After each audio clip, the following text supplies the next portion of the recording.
Forza Creators Guild. Forza Creators Guild.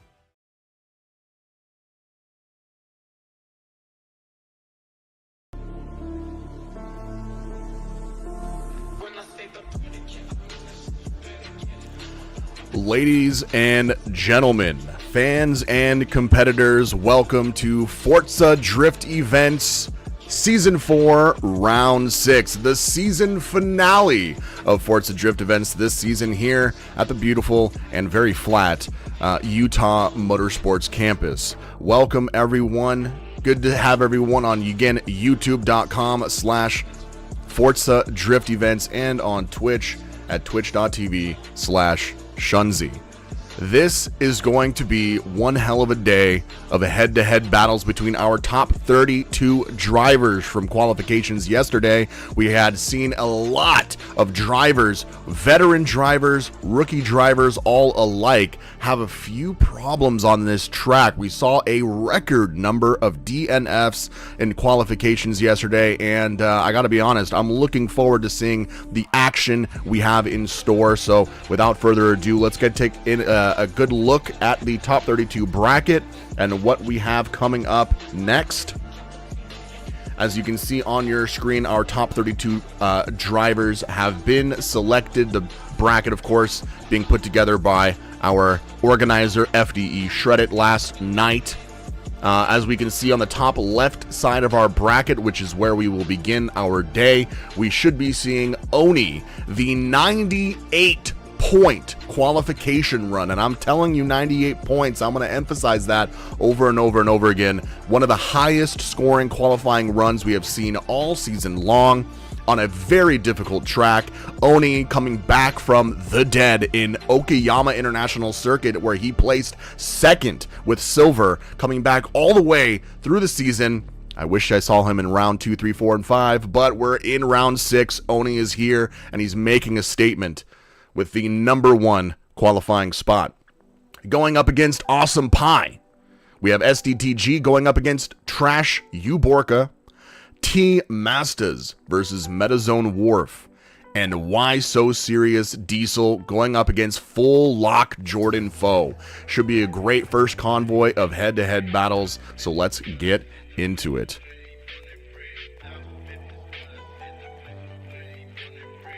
Of course, have the current scores from yesterday. We're going to go ahead and turn that off, but you see Oni up there with that 98-point qualification, YSS Mfe with 97, a beautiful group of high 90 scores yesterday. But now we are in the moment. It is head-to-head battles between Oni and Awesome Pie.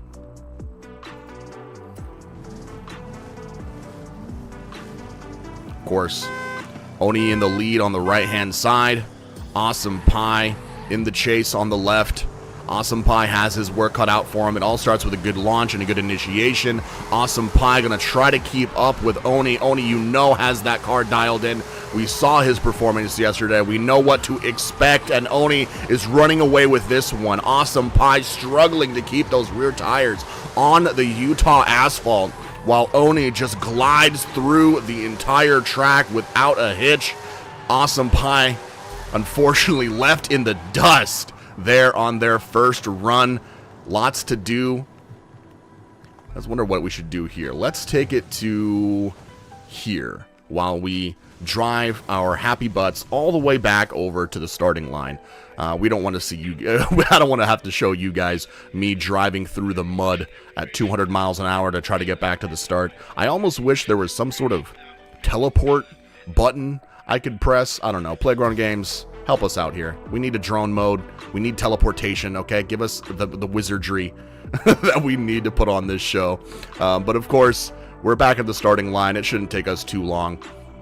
And here we are. Let's take it back to the starting line. We have Oni in the chase. We have Awesome Pie in the lead.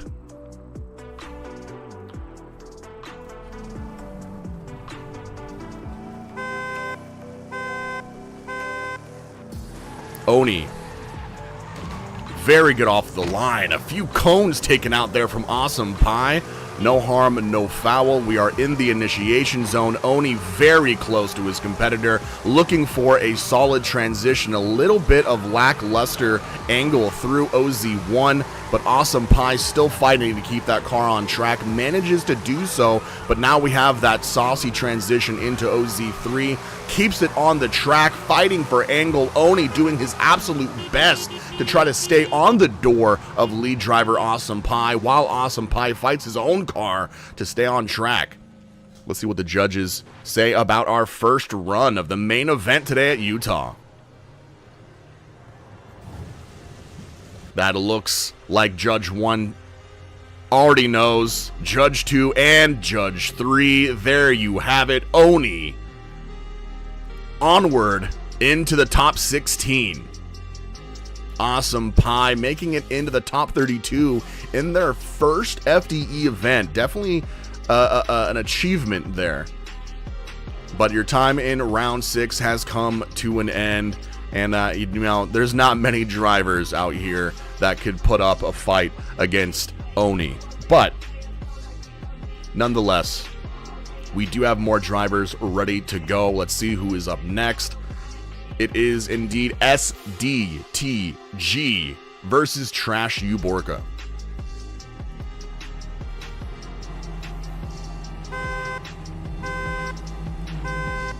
Getting that nice rolling start from Trash Uborka. SDTG already out wide. We're looking for lead driver SDTG with a little bit of a straight out in that first inner clipping zone, looking much smoother through OZ2, but a lot of traction here for lead driver in that BMW.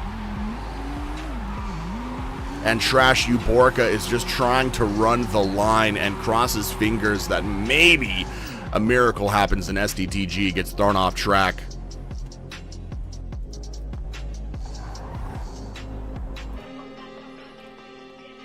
A good run, a good chase run, of course, starts with a good launch. Launch is so important in these head-to-head battles. A good initiation, just as important. You have to keep up with your competitor to be able to find that door on the track. SDTG did have a little bit of issue at the start, but through OZ2 and OZ3 looked very settled in. Now we have Trash Uborka in the lead and SDTG in the chase. Can SDTG manage his speed to stay behind perhaps the much slower build of Trash Uborka in that BMW 850 CSI? Ooh, lots of contact from STDG in the entry through the decel zone of OZ2, sending lead driver Trash Uborka off the track. SDTG with a little bit too much sauce going into OZ2. We're going to go ahead and go to judges panel and see if they go for perhaps a one more time or what's going to happen here. I will await word from our judges. We're going to have to probably do a quick review on exactly what happened there. I don't know if you guys saw what I saw, but a bit of more deceleration than perhaps SDTG was prepared for in through the decel zone to OZ2. And SDTG tapping. Yep, okay. SDTG, unfortunately, DNFs the chase run, and Trash Uborka, as we saw in his chase, completed his run without a DNF. Therefore, Trash Uborka advances. An unfortunate DNF from SDTG, causing the lead driver to spin out of control with way too much contact there. Our judges obviously going the way, following the rules, following the precedent that the entire season has established, and Trash Uborka advances to the top 16. Well done, Trash Uborka. Keeping his cool, even though he had a lot of work ahead of him. He knew his opponent had more, perhaps more grip, more power, and still keeping his cool, going through the track, and things go his way there. But we have now T Masters and Metazone Wharf, two very familiar names to FDE, coming to make their final mark here at Utah.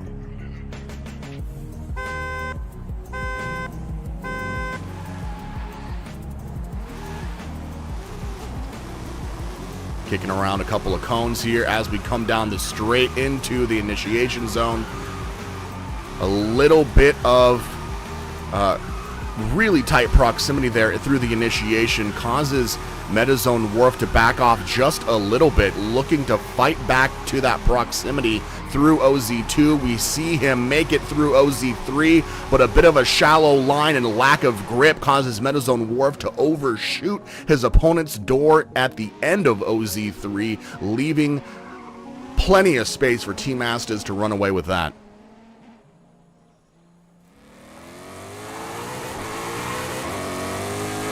Oops, let's take it to the Keys to Victory page and give you guys a nice view of Utah Motorsports campus as we make our way back to the starting line.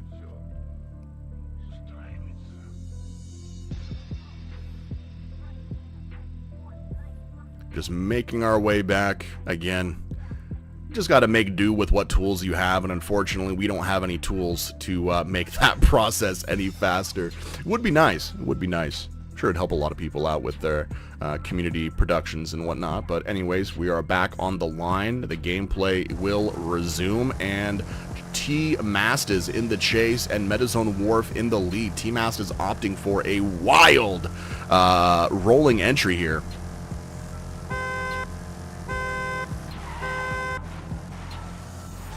As a big run up for our chase driver, Team Masters, making sure that he does not get lost at the start of the track. Metazone Wharf looking solid through inner clip 1 and inner clip or outer zone 1. Team Masters really fighting to keep his car at the door of our lead driver here.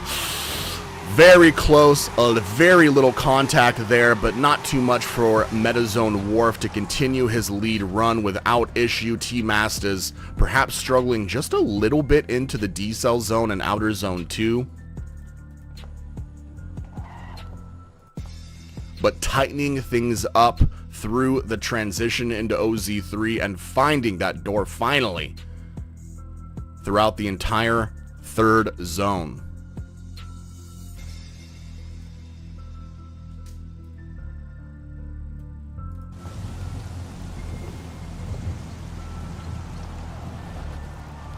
Judges deliberating. It looks like we have an advance from Judge 1 and Judge 2 for T Masters, knocking out Metazone Wharf in the top 32, finding their way into the top 16. It is Team Masters. Well done, Metazone Wharf. Definitely a great season of competition for Metazone. We've seen his name in the top 32 so many times, in the top 16 several times, and I believe even once or twice in the top 8. So a very good season for Metazone Wharf. Great to have you. Team Astas just with a little bit extra sauce on this run, and he makes his way into the top 16. We have our top. Let's actually take one quick moment to take a look at the top 32 bracket and make sure we know what we're seeing here. It looks like we're actually seeing a top 8 battle between Oni and Trash Uborka.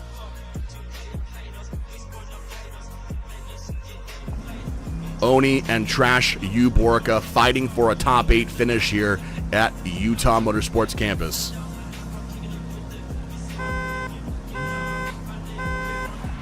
Bit of a rolling start there from chase driver Uborka. Oni looking calm, cool, and collected as ever.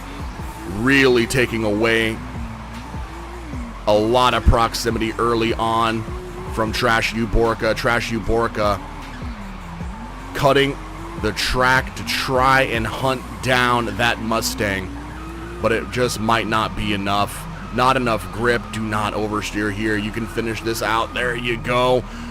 Trash Uborka really putting up a fight here to make sure they have the best possible chances.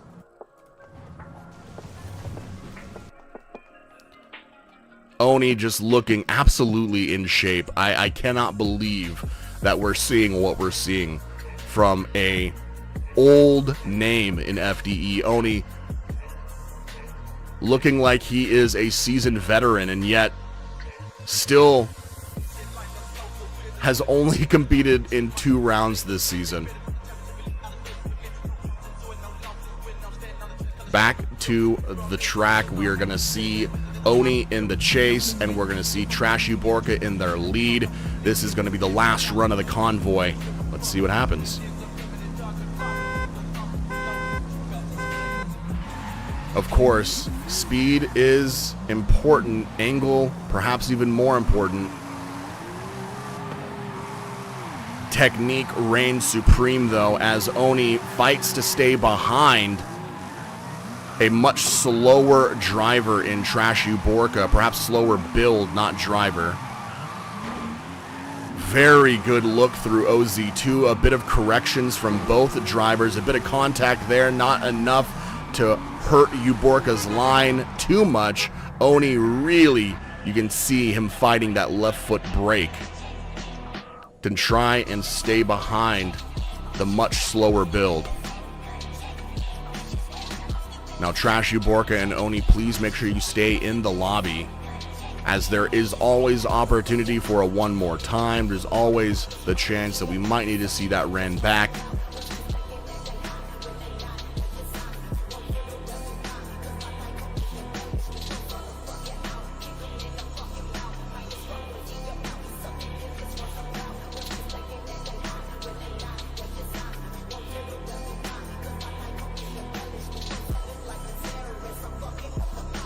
Definitely a couple of tire drops here and there. Of course, our judges utilizing the power of youtube.com/Forza Drift events to immediately be able to rewind that run, analyze exactly what they need to determine the appropriate winner.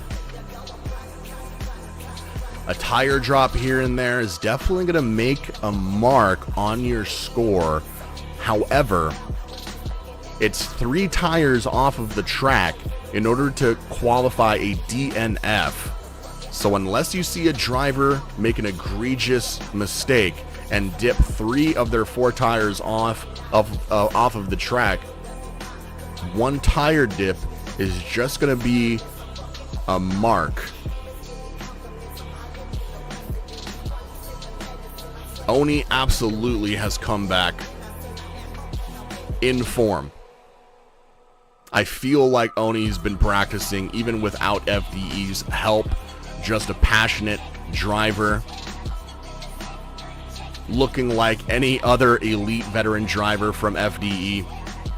It looks like it is an Oni advance. Oni with a Judge 1 and Judge 3 advance. Judge 2 still deliberating, but that's 2 out of 3. Oni moves onward into the top 16. Excuse me, this is not a top 16. Both of these drivers have already made it into the top 16. That was a top 8 battle, so Oni all the way back from his first competition at Okayama International Circuit, making his way into round 6 and already in the top 8. Let's take a quick peek at the top 32 bracket as we organize the next convoy and we take it to commercial break. We did just see Oni and Trash Uborka fight it out for Oni to make it into the top 8. Team Masters is waiting his opponent from YSS Diesel and Jordan Foe. We'll see that one up next.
Forza Creators Guild. Forza Creators Guild.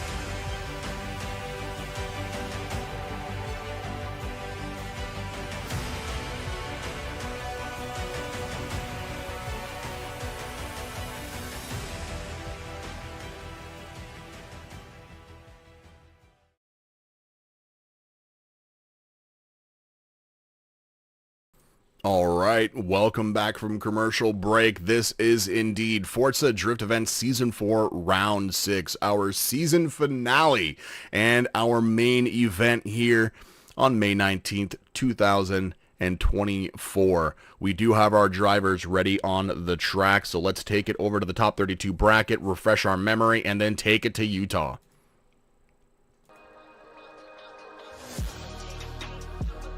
We will see Why So Serious Diesel take on Full Lock Jordan Foe for a top 16 position.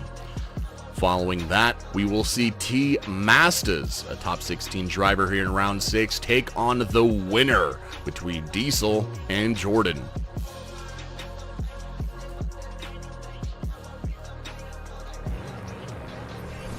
All right, Why So Serious Diesel in the lead and Full Lock Jordan Foe in the chase.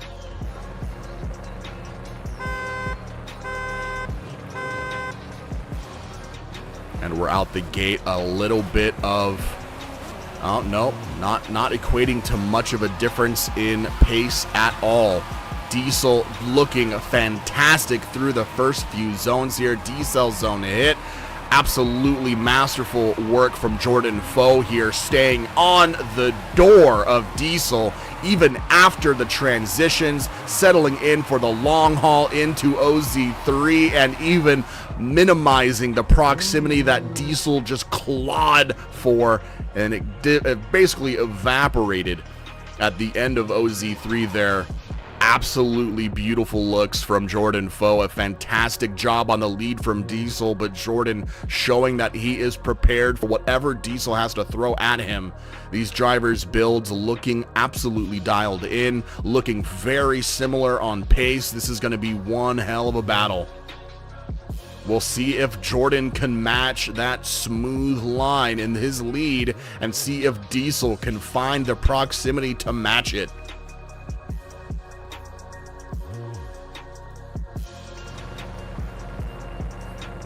Diesel in the chase, Jordan in the lead.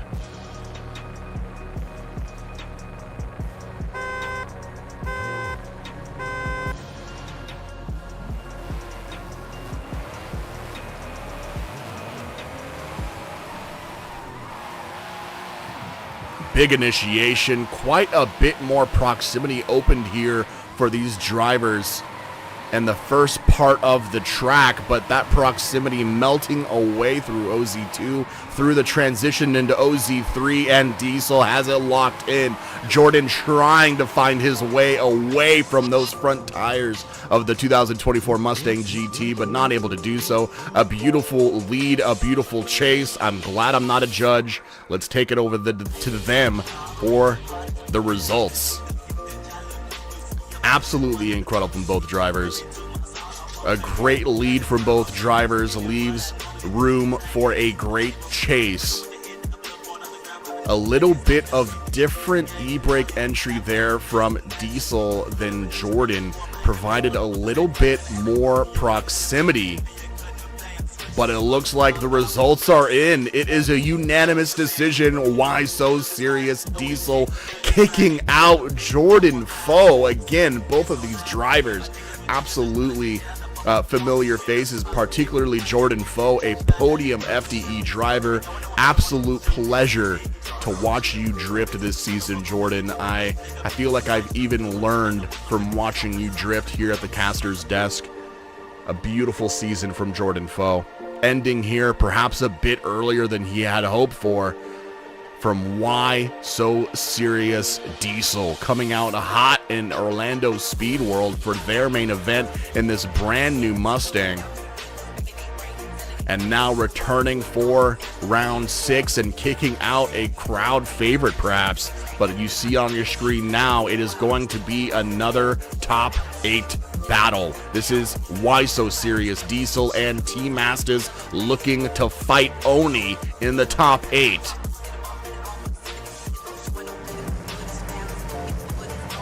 T-Masters in the lead, Diesel in the chase. Old school Mustang, new school Mustang.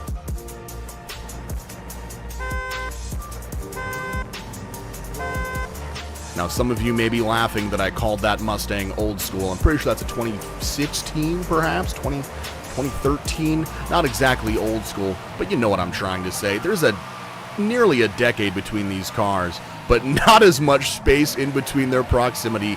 Diesel absolutely doing a masterful job on keeping on the tail, leaving space for that transition. Beautiful synchronized transition into OZ3. These cars are dialed in and practically glued together.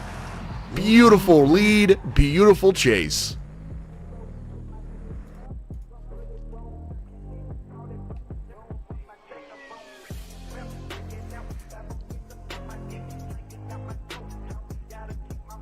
Not much more to say than that.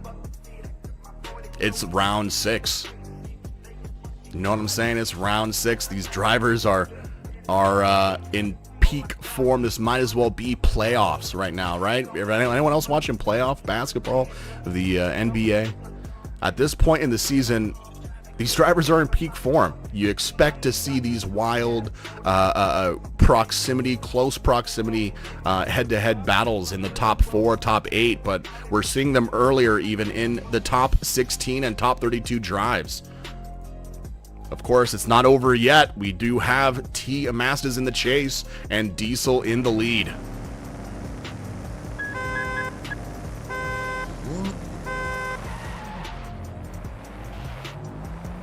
Going for a rolling start is T-Masters. Big initiation from Diesel, hitting that inner clip 1. Unfortunately, T-Masters perhaps taking too shallow of a line there and missing inner clip 1, and definitely noticeable struggle through OZ2. Finally finding his pace, his grip, and his angle in OZ3. Way to hold on to it, T-Masters. Fighting through the track. Diesel putting up a fantastic lead run there.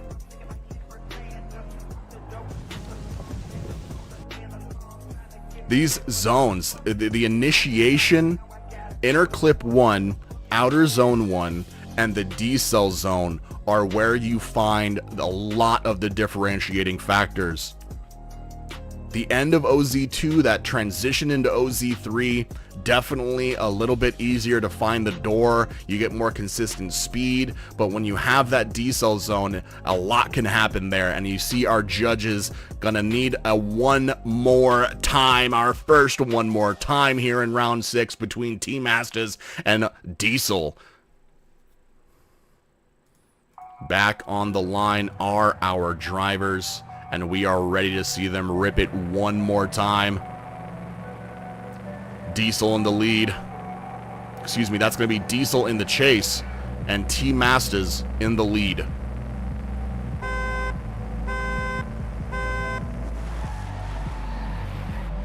Looking good off the line, looking like they have similar pace. A nice wide Scandi from lead driver T-Masters.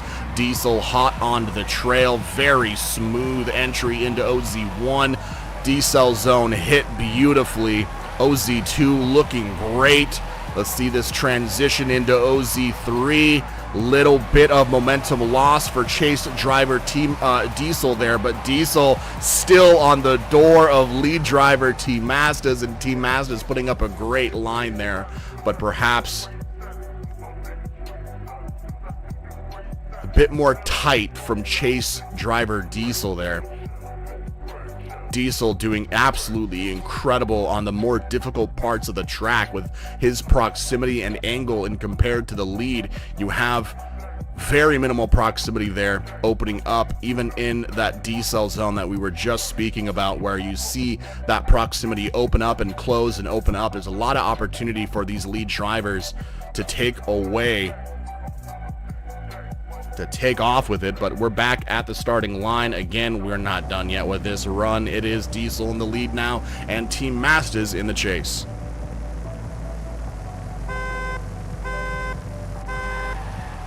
Big rolling start from chase driver. Great initiation, full coverage of OZ1 for lead driver. And this is where you see a lot of that proximity opening up. You see through OZ2, Team Mazda knows how to get his car closer, but the damage might have already been done.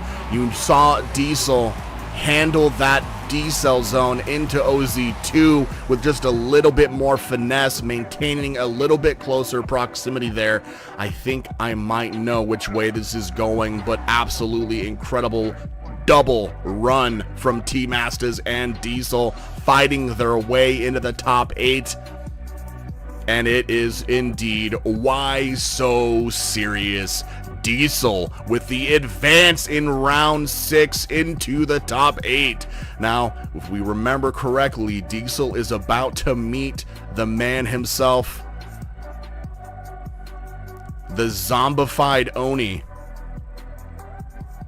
coming back from round 1 at Okayama International Circuit. You see on your screen now, well, Diesel definitely has his work cut out for him, but Oni is going to have to return with some fire back on Diesel. Both of these drivers, you can tell they have the familiarity with their builds. They're very stable. This is going to be a fire head-to-head. I'm excited for this one. Okay, Oni in the lead, Diesel in the chase.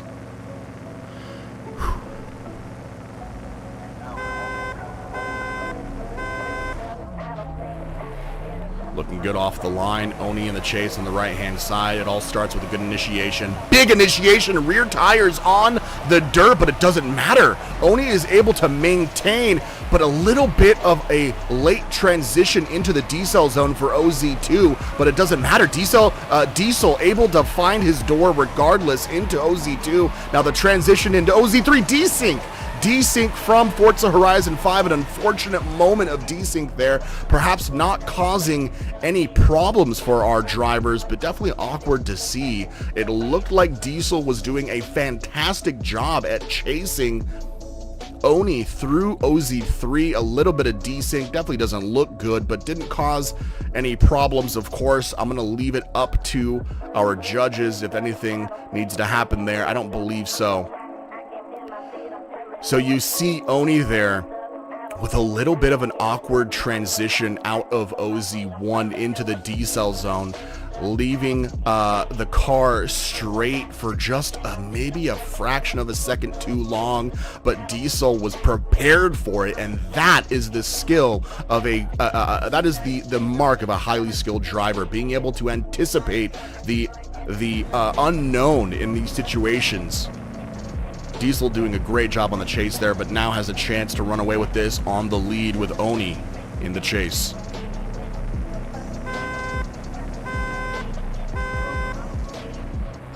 Good rolling start from Oni in the chase, but Diesel is speeding away. Let's see if Diesel can shake Oni off of his tail. Diesel with a great transition into OZ2, little bit of desync there, not causing any issues. Beautiful transition. Oni is just doing a master class here on proximity. A little bit of contact there, causing lead driver Diesel to dip a tire onto that mud. Just a little bit of contact, perhaps not enough to really make a difference. It's also at the end of OZ3, so almost at the end of the judge section. Oni definitely with a bit more closer proximity, but Diesel just absolutely hammering down one hell of a lead run and doing his absolute best to chase kind of an awkward lead from Oni on their lead run. You see Judge 1 with a one more time. I would have to agree with Judge 1 myself, but let's see what our other two judges have to say. It's a Why So Serious Diesel advance for Judge 2. And a Why So Serious Diesel advance into the top 4. Kicking out... I can't believe I'm seeing this. I thought Oni was going to make it back to the podium, but Why So Serious Diesel is absolutely on one in round 6. A beautiful run from these drivers. I really thought Oni was going to go all the way, but Diesel showing that he's not messing around. He is searching for that podium here in round 6 to leave his own mark on FDE. We, of course, are going to be taking this to a commercial break. We'll have another part of your bracket coming at you next. Why So Serious Diesel fighting big names in FDE, taking out Jordan Foe, T-Masters, and Oni in a 3-win run into the top 4. Diesel is going to be happy about that one. And when we come back, another member of Why So Serious, Mfe, Will Show, Solo Lessie, Kid Syfe, Lursky, Jetstream, Bionic Bunghole, and Mountain Man Joe when we return. Don't go anywhere.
Forza Creators Guild. Forza Creators Guild.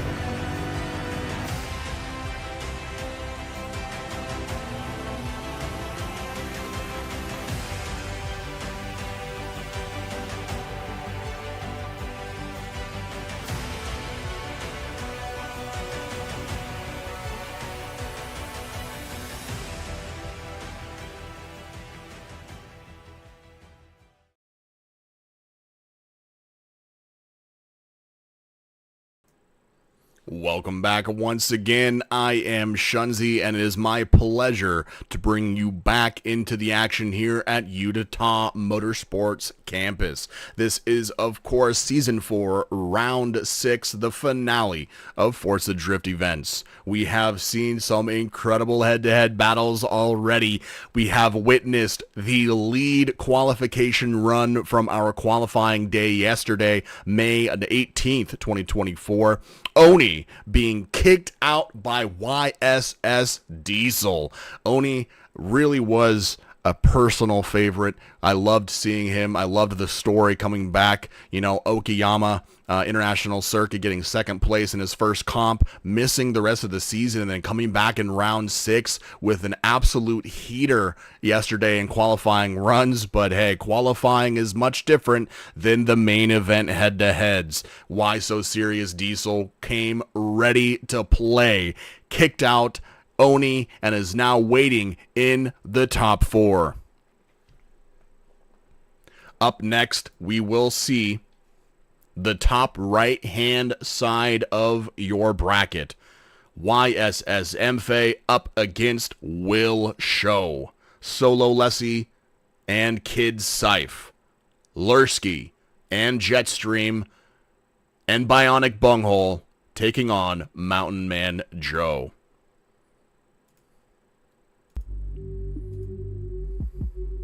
We are here on the track, ready to go. It is Will Show in the chase and YSS Mfe in the lead.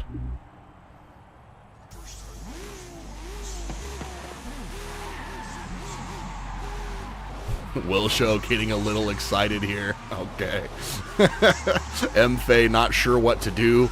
Perhaps just giving him space to do his zoomies. All right, zoomies commencing. We are ready to get it. Will Show heating up those tires.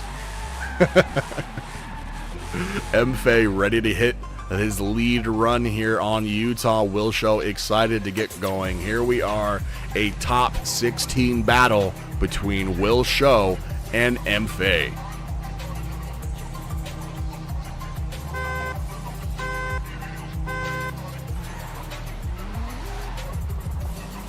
A good start off the line, a little bit of lack of grip from Will Show, but coming in nicely is Mfe in the lead. Beautiful transition into the D-cell zone there. Good looks through OZ2. Will Show, unfortunately, fighting that BMW M2 for angle, trying to balance the car between getting his car a little bit more straight to try to catch up without sacrificing angle entirely, and Will Show definitely showing that he might have a little bit more tuning to do on that BMW. Mfe, seasoned veteran. Will Show, a first-time competitor here in round 6. The familiarity with the tune is there and apparent for YSS Mfe. Not sacrificing anything. Mfe knows the line of the track. They have the grip, they have the power, they have the balance, and they have the skill to show Will Show exactly what FDE is all about. But Will Show has a chance to fight back here in this lead run.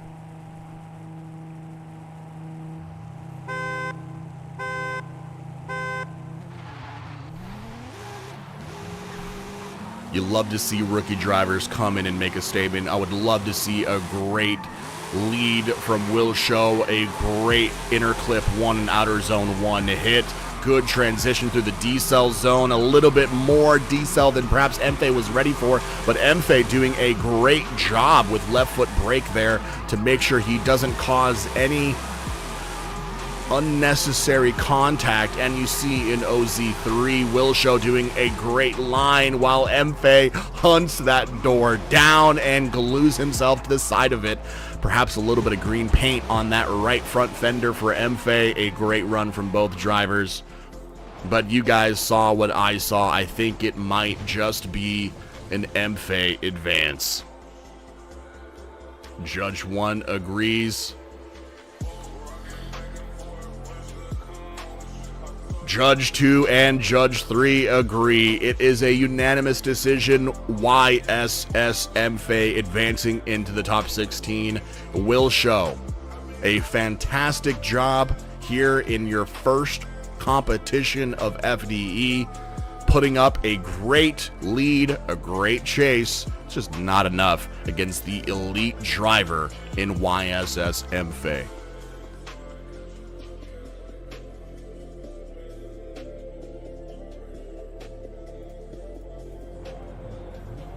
Coming up next, we have some very familiar names here. Indeed, it is Solo Lessie, our season championship ranked 1 driver in the lime green R34. We have come accustomed to seeing him throw around all these tracks. It is Kid Scythe in the chase, looking to catch that door. Let's see how these high-ranking drivers handle Utah in the tandems head-to-heads.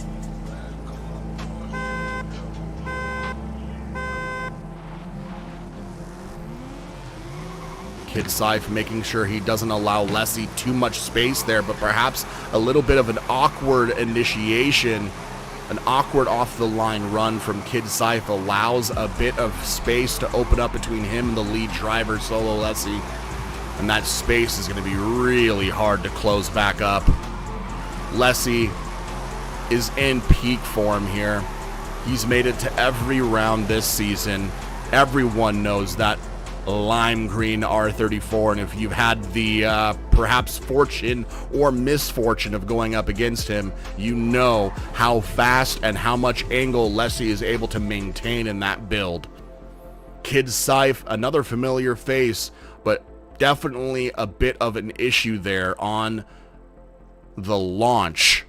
Launching just a touch too soon, then slowing down and allowing Lessie with the better launch to get the better of him. That proximity is going to be very difficult to close back up when you have that kind of launch. We'll see if Kid Scythe can win on the lead.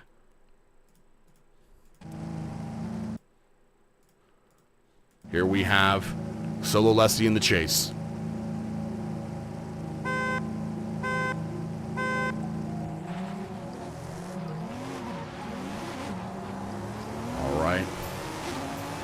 And here we go, 3, 2, 1 into inner clip 1. Good angle, good speed from lead driver Kid Scythe.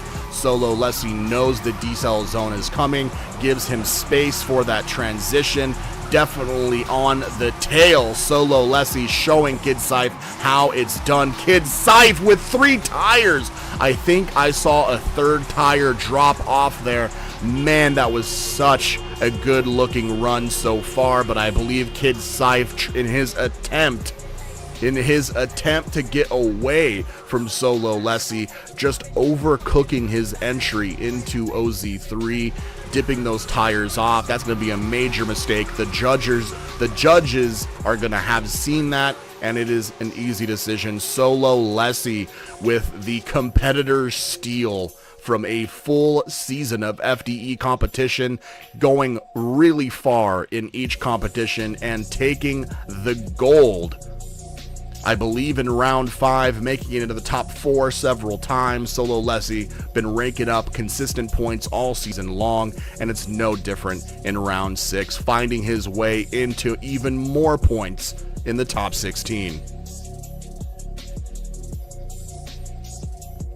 You see up next, this is another high-ranking seasonal championship driver. It's Lurski taking on Jetstream. Now, Lurski is, I believe, on podium or just behind podium. I believe it's Solo Lessie in first, Karma Mark IV in second, Lurski in third, and Daddy Dills in 4th in terms of the championship rankings. So Lurski's definitely going to want to be getting as deep into this competition as they possibly can to try and claw his way perhaps into P2. But we have, of course, in front of us, this is not Kid Scythe and Solo Lessie, but we will get it underway regardless.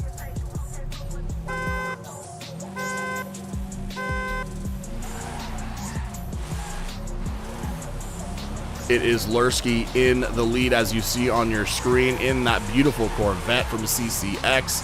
Jetstream flying through Interclip 1 to try and find Lurski, but having problems with this build. Not enough grip to maintain angle and speed, as Lurski just goes through the track without a problem, leaving Jetstream to play catch up the entire run.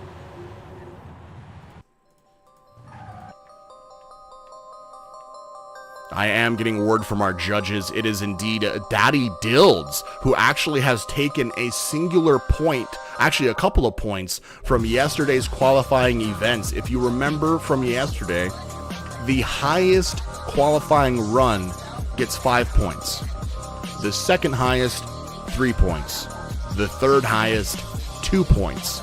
So Daddy Dilds, with that second or third highest qualifying run, got away with a few extra points there and was actually able to push Lurski out of P3 and now sits happily in P3 himself. It is Daddy Dilds in third.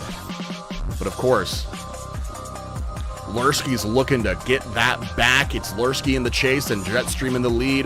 Lurski doesn't have to do a lot here. All Lurski has to do is put down a clean run and not cause a DNF.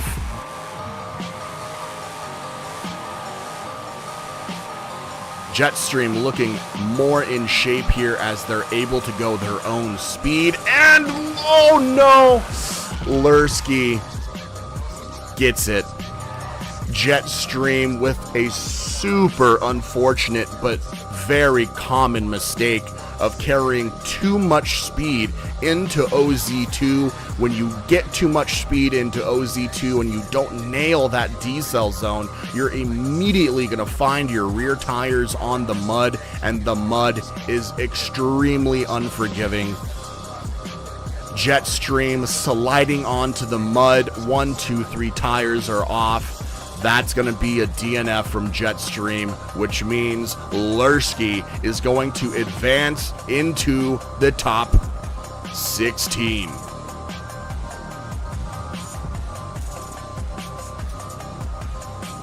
We've seen that mistake time and time again this weekend so far. Again, a record number of DNFs from yesterday in qualifying. Of course, a lot of those drivers who did have an initial DNF were able to have a second run, and on that second run, they brought it. They performed, they put down a clean run, and it was no big issue. We only had one double DNF from yesterday, from a good driver, a good friend of the show, but hey, we're here and now. Lurski in the top 16. Let's take a quick peek at that top 32 bracket to refresh our memory. It is one more top 16 battle for this convoy. It is indeed Bionic Bunghole and Mountain Man Joe fighting for that top 16 position, where they'll find Lurski in weight.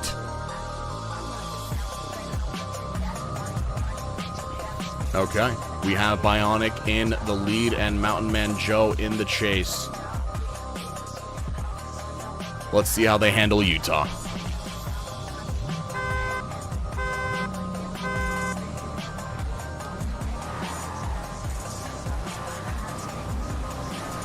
Bionic representing Team Full Lock, and Mountain Man Joe, a solo driver here. Bionic looking solid through OZ2. Looking like we're having a little bit of problems there from Mountain Man Joe in the chase. Those rear tires burning rubber on the red and white rumbles, but still a solid run from both drivers. Now it's up to Bionic to match that chase, and for Mountain Man Joe to try and run away with the lead.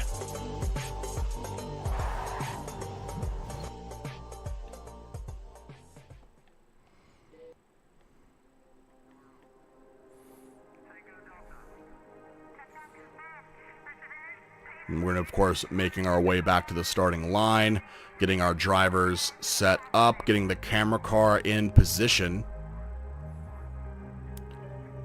to take a look at Bionic in the chase.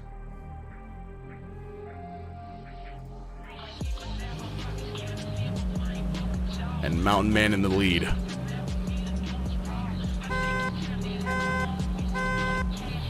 Full lock Bionic bunghole with a little bit of a late launch there. I hope that doesn't come back to bite him.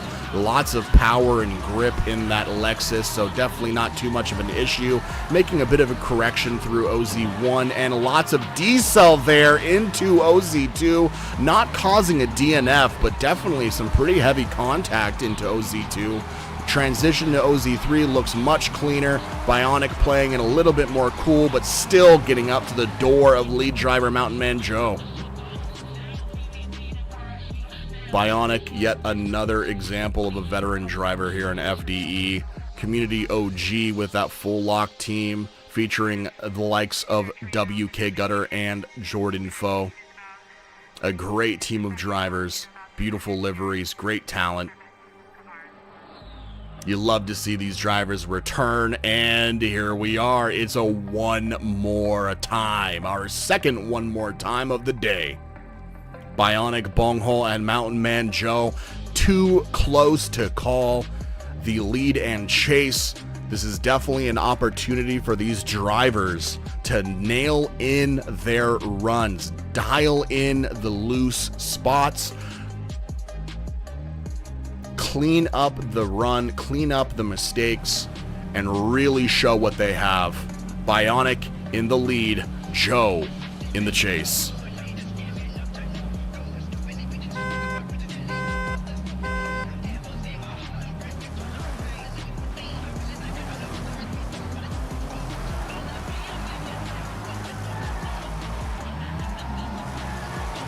Now we have a lot of proximity here open from our lead driver Bionic, and it's going to be a little bit difficult for Mountain Man Joe to find the grip through OZ2, dipping a tire into the mud, but still fighting to try and find Bionic in OZ3, doing a good job at not allowing more proximity to open, definitely closing the door just a little bit, but a lot of proximity there opened up early on that just could not be brought back down. Bionic bunghole putting up a great lead line there. He knows what he has to do in the lead. It's all about taking the track to yourself.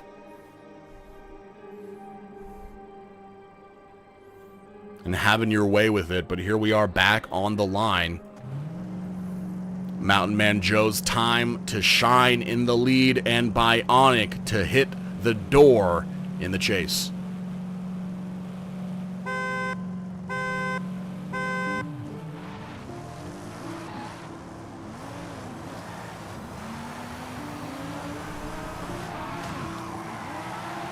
Great initiation from Mountain Man Joe into the inner clip 1 and outer zone 1 areas. D-Cell handled magnificently from Chase driver, definitely opening and closing the proximity here into the transition and the last zone. This is where Bionic can really get close here, matching the angle, speed, and style of lead driver Mountain Man Joe. Bionic with a fantastic chase, and Mountain Man Joe with a great lead. Perhaps a little bit of tire dippage in OZ2, but nothing too major.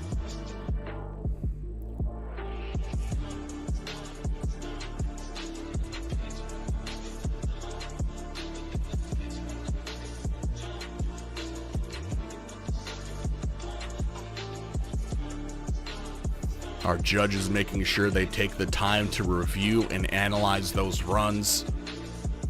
Definitely a lot cleaner than the first go between these two drivers. That definitely was a lot cleaner for the lead and the chase from both drivers. That Mustang just seemingly lacking just a touch of grip into OZ2 and OZ3. You've seen those tires dipping onto the mud.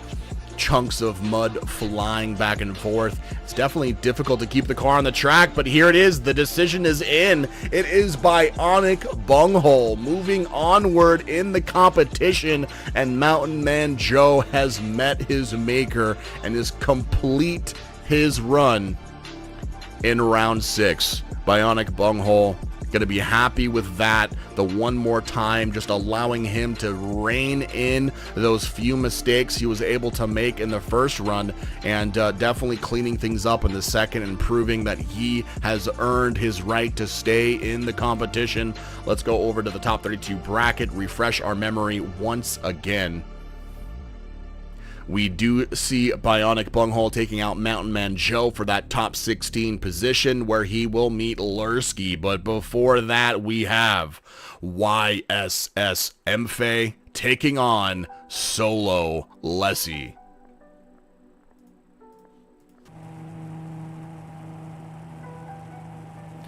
There's a lot here to think about. There's a lot here to consider. Both of these drivers, seasoned veterans, coming back time and time again in FDE. Now, if you're Solo Lessie, you're looking to hold on to that gold.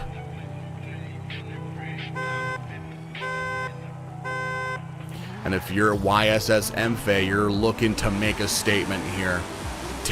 Potentially having the chance to take out the seasonal championship ranking leader.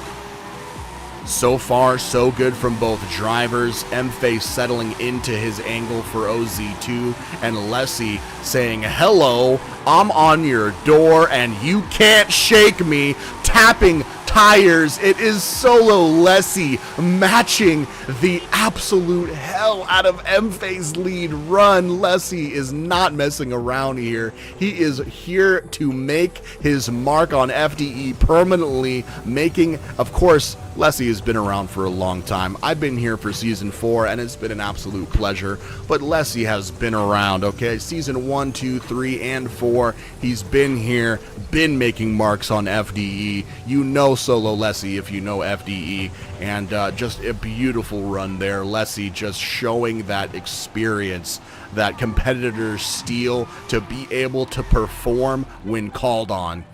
And Mfe with a very good lead run there, but Lessie just staying on that door the whole time. Lessie in the lead now, and Mfe in the chase.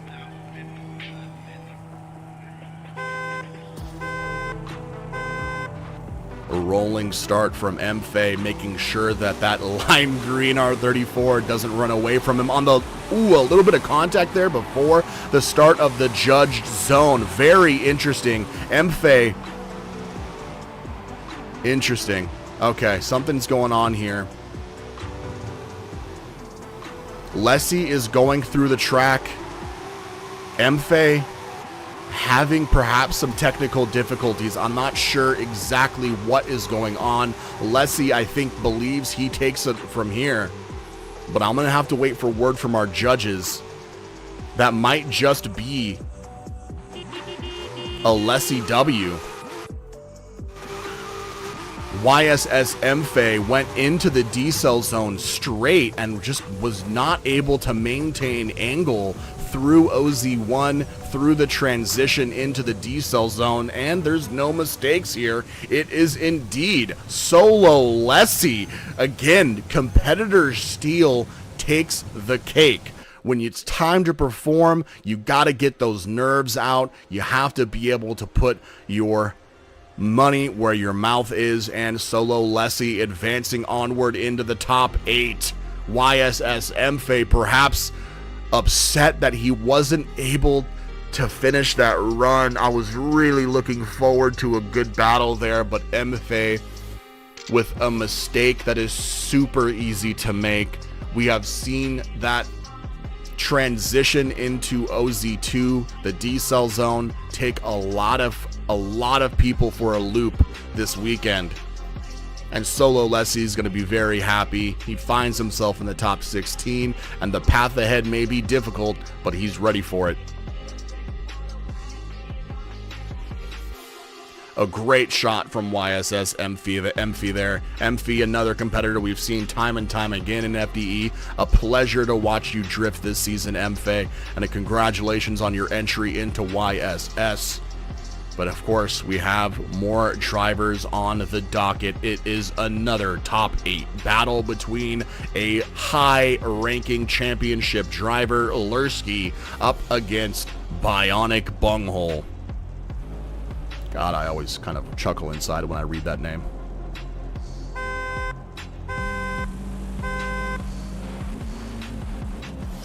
Bionic Bunghole making his way down the straight.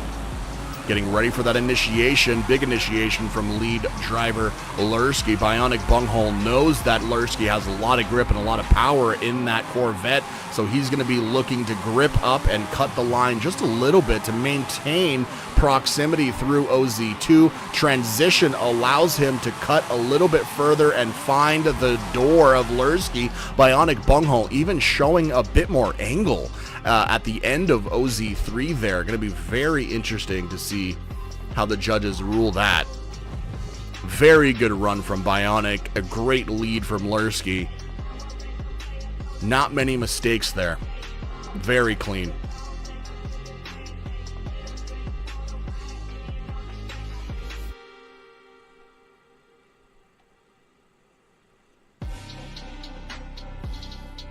All right, we now have Lurski in the chase and Bionic Bunghole in the lead. We are ready for this top 8 battle.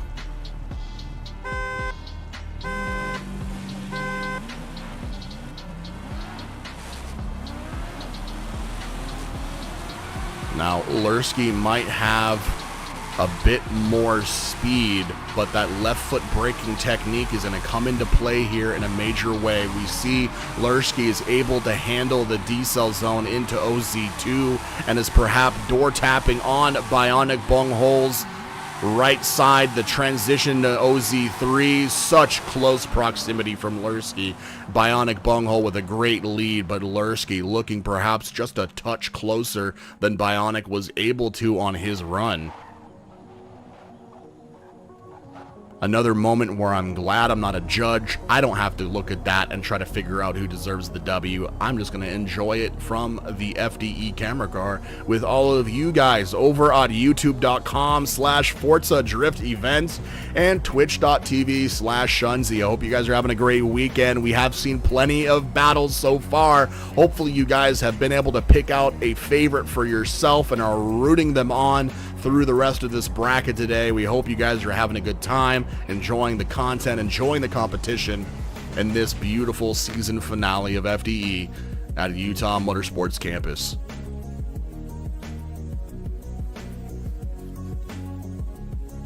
We have, of course, our competitors in the chat. We have fans in the chat. Great to have everyone here.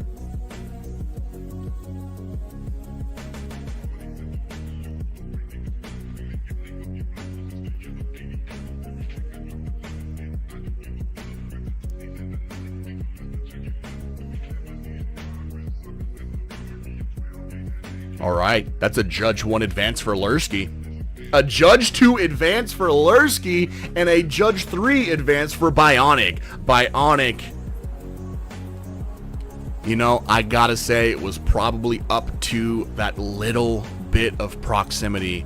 Both drivers with a fantastic lead and fantastic chase, but the proximity pushing Lurski into the lead and advancing into the top 8. Lurski is going to be very happy about that, okay? Lurski is looking for those championship points. We might not be able to calculate everything all at once, but we know that he is close to getting that podium back. Daddy Dills hitting him out of the podium of the seasonal championship rankings yesterday with a great lead run, or excuse me, great qualifying run from Daddy Dills, pushing Lurski into P4 off the podium.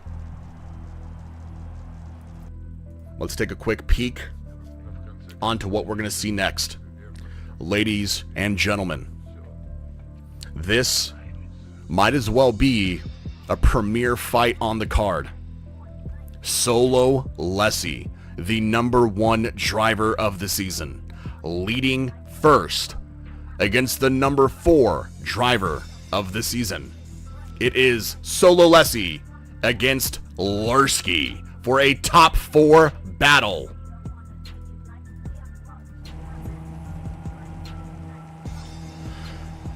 All right, the entire season has led to this moment for these drivers. If I know where their rankings are, they know where their rankings are, and they are ready to fight for podium. They're fighting for gold here.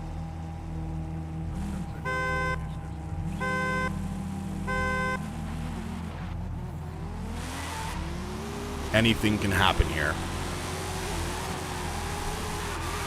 Big initiation from Sololesi into OZ1. Looking great through the decel zone so far. Super smooth. Great proximity from Lurski. Now the transition might be tricky. Looking good so far. He even is able to get that proximity closed up even a little bit more. Looking like he is ready to fight for the long haul. Lurski keeping himself in the door of Sololesi, and Sololesi with one hell of a lead run there. No mistakes. We're starting to see that top driver form. Of course, this is a top 4 battle. You start getting deeper into the competition, you see less mistakes, you see more smoothness, you see more control. This is what it's all about. 6 rounds and a full season of FDE, and we come down to this moment, 2 Goliaths in this competition, fighting it out here on Utah.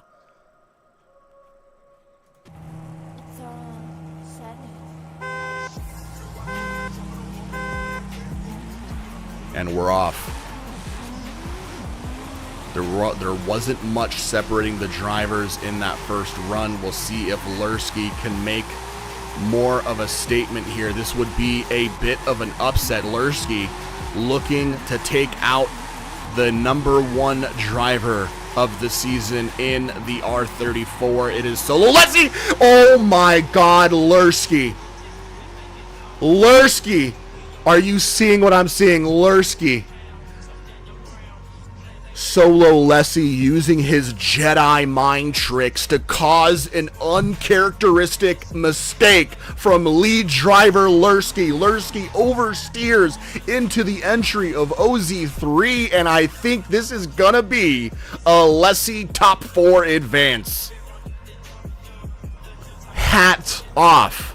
Hats off to CCX Lurski. An incredible run through the season, an incredible run through Utah, meeting his maker in Sololesi. Lurski, the #4 driver of the season, making a mistake there at the very moments they needed to keep it clean. Hats off to Lurski for leaving it all on the track. It wasn't going to be a close, he didn't want to make it by just an inch. He wanted to win by a mile. He was leaving it all on the track, but with just a little bit too much throttle.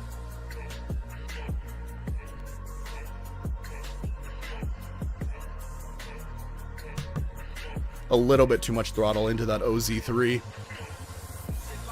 And it's Sololesi in advance for Sololesi into the top 4. That's going to make it very difficult for Karma and Daddy Dilds to take the W. In fact, I think that might just concrete Sololesi as the #1 driver of the season. I believe everyone left is just going to be fighting for P2, P3, and the best of the rest. More head-to-head battles when we come back.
Forza Creators Guild. Forza Creators Guild.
Forza Creators Guild. Forza Creators Guild.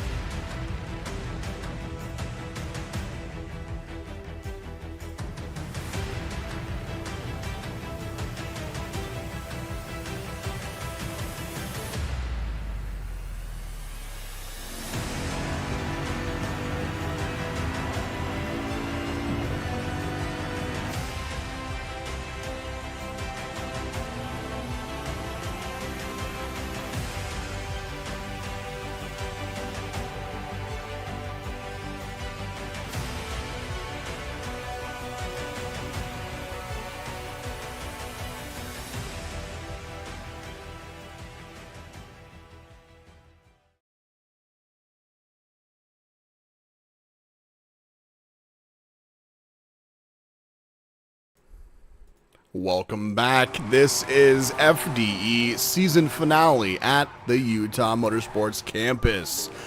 We had a bit of a longer commercial break there. I do apologize. Some technical difficulties. I may or may not have missed the convoy invitation and had to redo that, but that's neither here nor there. We are ready to go, and we are going to be back in the action in no time. In fact, let's immediately take it over to the top 32 bracket and see where we are currently at. We have seen some incredible things happen today. Oni fighting his way into the top 8 to be taken out by YSS Diesel. Diesel now awaits his opponent in the top 4. On the top right side of your bracket, we saw Solo Lessie take out Kid Syfe, YSS Mfe, and in spectacular fashion, Lurski. Lurski, being the number 4 driver, had an incredible season all season long.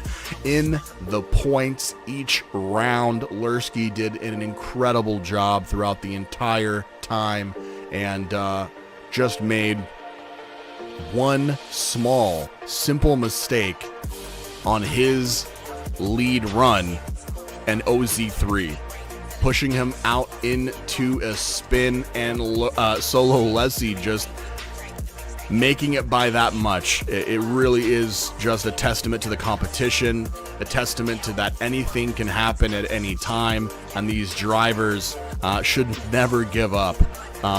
Anyways, we are going to continue on in the competition. We should be seeing the bottom left-hand side of your bracket now. WK Gutter taking on IPS Toast. Karma, Mark IV, a number 2 driver this season, taking on Nebin FPS, a rookie driver in FDE who put up a qualifying score of 82. Very high qualifying score for a first-time competitor. James Nelia will be taking on Mateo's Clips. The 242 Ranga coming back to take on Get Baptized.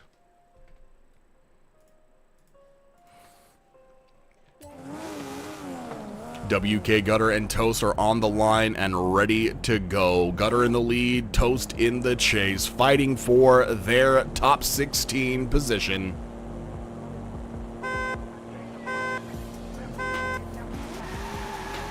Toast, definitely a crowd favorite, has a big team, King of the Streets, to support him today in this head-to-head bracket, head-to-head battle against a veteran driver in WK Gutter. Toast knows that he needs to cut the track to try and catch up to that Supra, just having a little bit of issue trying to close this proximity. Fighting till the bitter end. IPS Toast perhaps can see the writing on the wall. That is going to be a difference of tune, a difference of the car. Gutter really just in peak form here. It's going to be very difficult for any driver to be able to keep with that lead run from WK Gutter representing Team Full Lock. IPS Toast with a mountain ahead of him. This would take some Jedi mind tricks of his own. Can IPS Toast show off in the lead?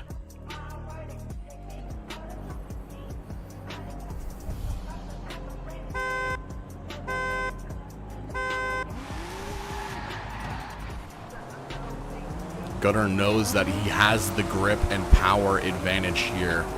He knows that Toast is going to be a little bit slower on his run, so Gutter knows, okay, I don't need to go wild here. I don't need to, slam into his door. I don't need to make a mistake here that's going to cost me this head-to-head. Gutter is a strategic mastermind in this sense, and a little bit of contact, no DNF or anything from lead driver Toast. A bit of contact there at the end. I don't think that hurt too much. We'll take it to the judges panel.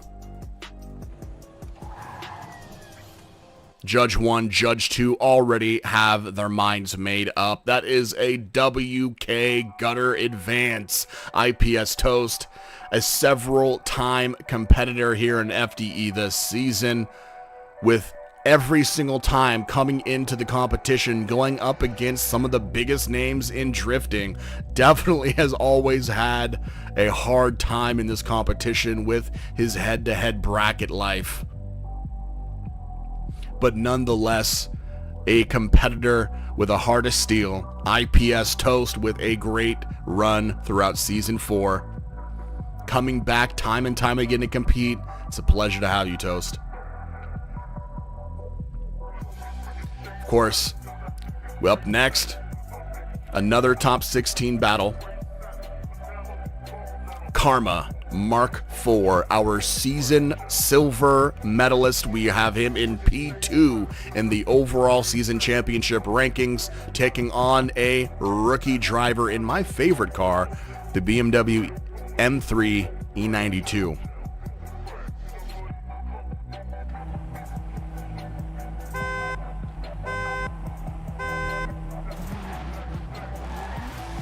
Looking for grip out the line. Karma is taking off down the straight. Now the initiation could bring back a little bit of that proximity. Nebon FPS trying to claw his way back to the lead driver, Karma. Nebon FPS not able to hold on to OZ2, taking all four tires onto the mud while Karma finishes his run. That is going to be a very unfortunate DNF from Nebon FPS on his chase. We will have a Nebon lead, but it's going to take Karma, a very consistent driver, to DNF to allow Nebon to move forward. A new team, a new driver on a new team on the grid, street famous Nebon 60 FPS trying to make a mark for his team in FDE before it's too late. But with just a little bit too much speed, not enough grip into OZ2, that decel zone, claiming yet another life.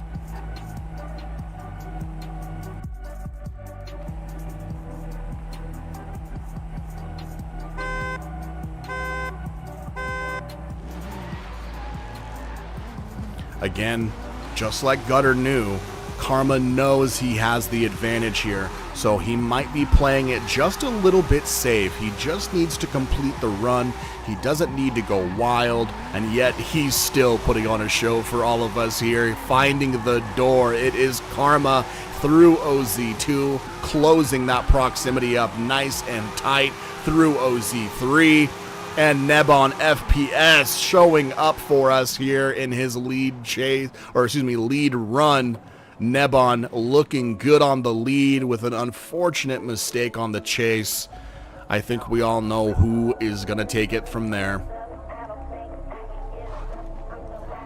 Karma with that strategy of making sure, okay, again, nothing crazy, just finish. And yet still coming out and throwing down one hell of a chase run. Love to see the showmanship even when you don't need anything special. Still showing us something special. Love to see it. Karma Mark IV moving on into the top 16. Neb on FPS, thank you for competing. Great qualifying run yesterday. Look forward to seeing you in the future. Another top 16 run. It is James Nealio versus Mateo's Clips.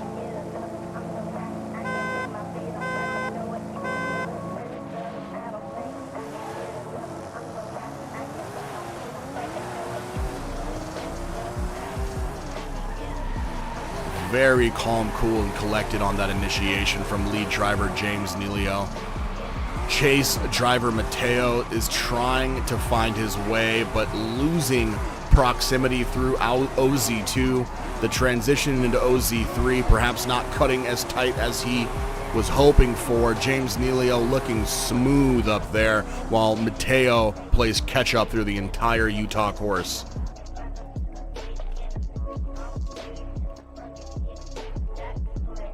Mateo's Clips, I believe another rookie driver in FDE, taking on James Nealio, a multi-time podium driver for the casual crew. If you've been watching FDE this season, you know that team. CCX has been dominant this season, getting their drivers, several of their drivers, into the top 8 very consistently. So for a rookie driver like Mateos, it's a tall order to take out a king like this. James Nealio now in the chase, and Mateo in the lead.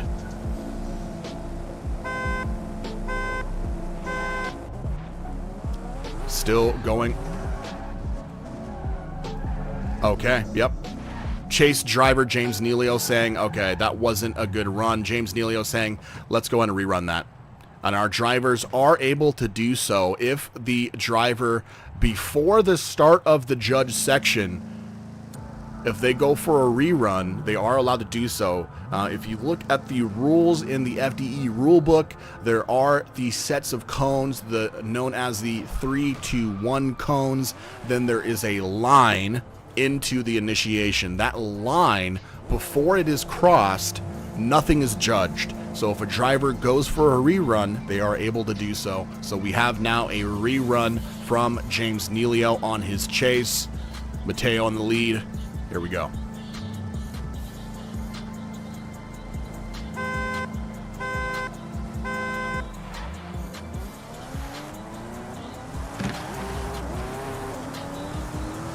All right, and there's the 3-2-1 initiation. We are alive in this run. James, just like Gutter, just like Karma,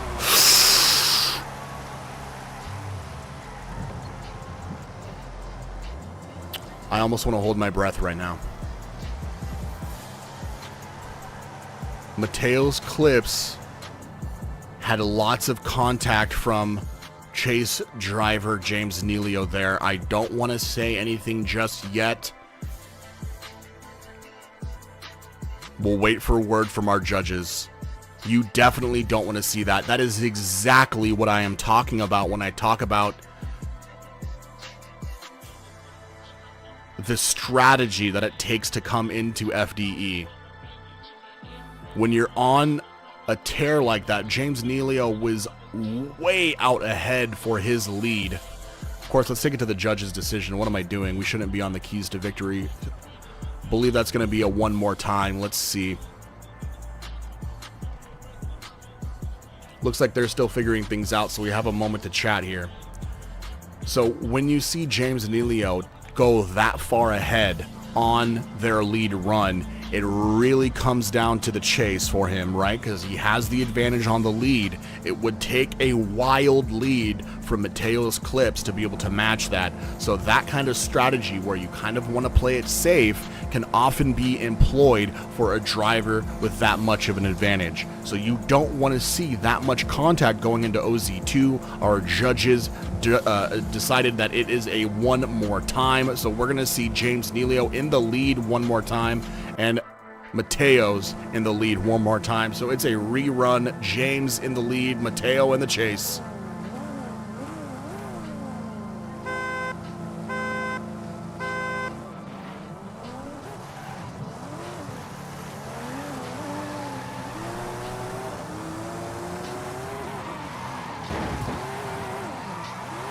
A bit of early contact there through inner clip 1 and outer zone 1, causing the tails to lose a lot of speed and momentum. Mateo's doing much better this time around than the first time, but that being said, we all have eyes. That gap is massive and just too wide to claw back much space at all. Of course, Mateos does have another opportunity on the lead run here to cause an uncharacteristic mistake from James Nealio. I feel like James now might understand what he needs to do.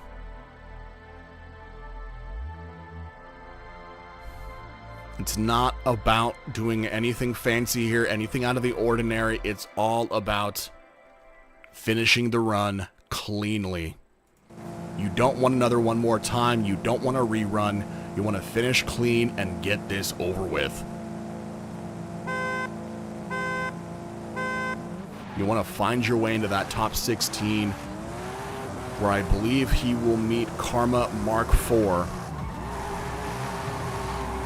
Now, since James has a bit more speed on that Mustang, he's going to have to employ a lot of left foot braking here, and you can see that strategy now.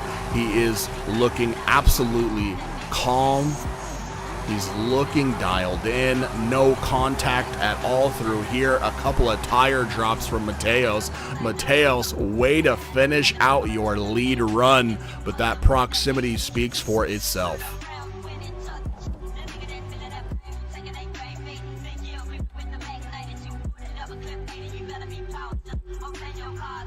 James Nealio, Judge 1, Judge 2 advance, onward into the top 16.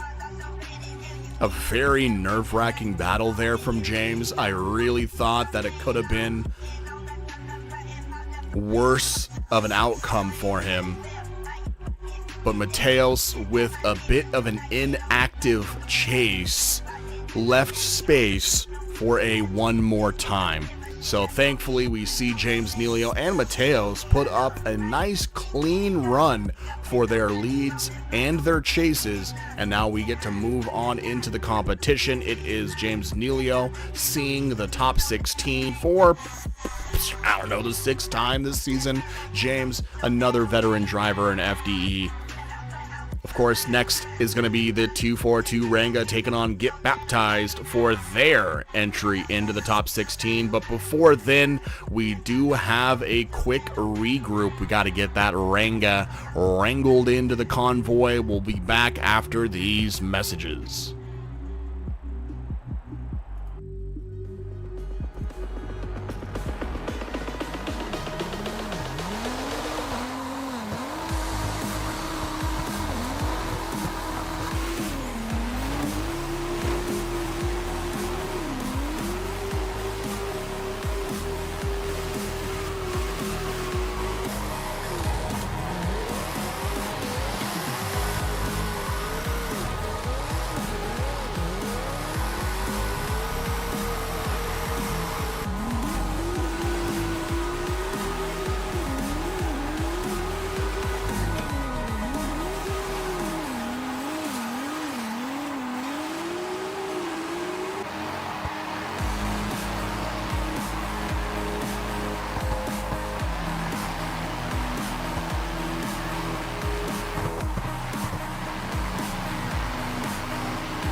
Forza Creators Guild. Forza Creators Guild.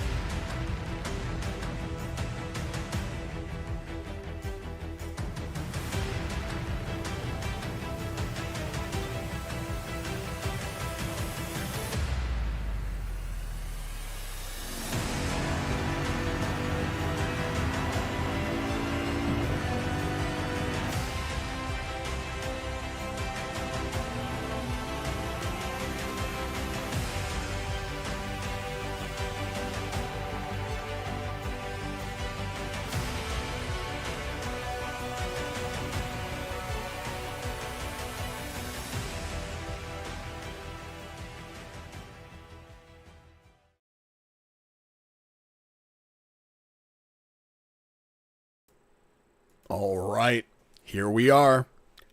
More than halfway through FDE Season 4, Round 6, our season finale.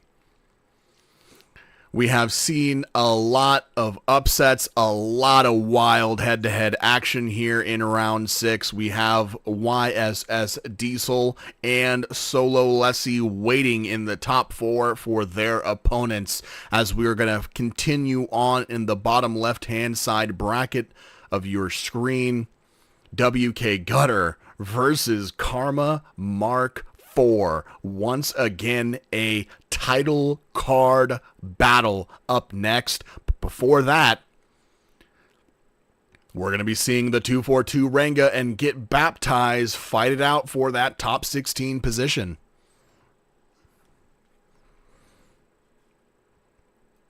Hope you guys over on YouTube and Twitch are enjoying today's season finale main event.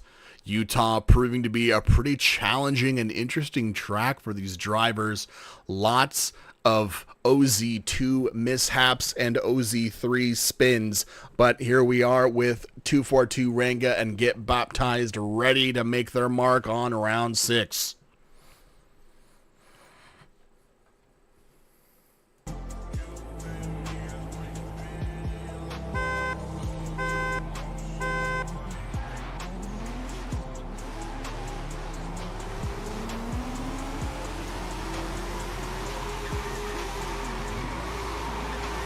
Great angle from Renga so far. Get Baptized losing a bit of momentum in the transition into the D-Cell and OZ2.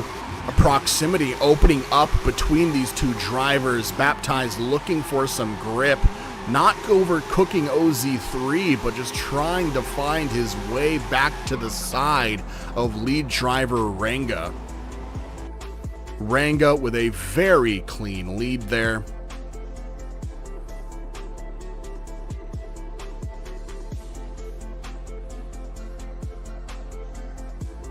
Renga, a 2-time silver medalist in FDE Season 4, and Get Baptized, a repeat competitor, has made it into the top 32 several times this season, and now they meet at Utah. Both looking like they are in good shape. Renga with a bit of a different livery this time around, not a part of that CCX crew like once in the past, but nonetheless showing us the beauty of that Volvo that he has managed to bring out time and time again and shock everyone.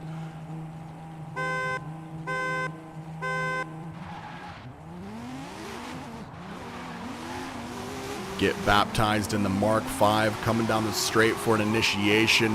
Massive angle early on from Get Baptized, perhaps a little bit too early on that angle, causing a bit of a straight out, but here we are in OZ2. Quite a bit of contact, nothing too major. You see Baptized able to control the car through that contact, and Renga really having to utilize left foot braking here and trying to stay behind his opponent. A great look from Baptized on the lead with a bit of a snafu there earlier on. But well done from both drivers. A top 16 battle here for them. It looks like Renga has it in the bag. Judge 1 2 and 3. 242. Ranga advances onward into the top 16 and Get Baptized meets the end of the season here and now. Great to have you all season long, Get Baptized. We appreciate all of the work that you've done in FDE. OG of OGs, Get Baptized. Look forward to seeing you again in the future, Baptized. Ranga, his time is not done just yet. Moving on to the top 16. Let's take another quick look onto the top 32 bracket. Here is that title card fight. WK Gutter with full lock taking on Karma Mark 4, a teamless driver. But in terms of the championship season rankings, we have Karma right now at number 2, the second winningest driver of the season, taking on WK Gutter, a driver we have seen some incredible runs from time and time again throughout this season. This should be one hell of a fight. Oh, excuse me. Karma Mark 4 is actually part of Team Full Lock. So this is a full lock versus full lock driver battle here. You gotta love that when teammates meet each other on the track. You know they know each other. They've been practicing. So this should be one hell of a show for all of us on YouTube and Twitch. Put your hands together for Gutter and Karma.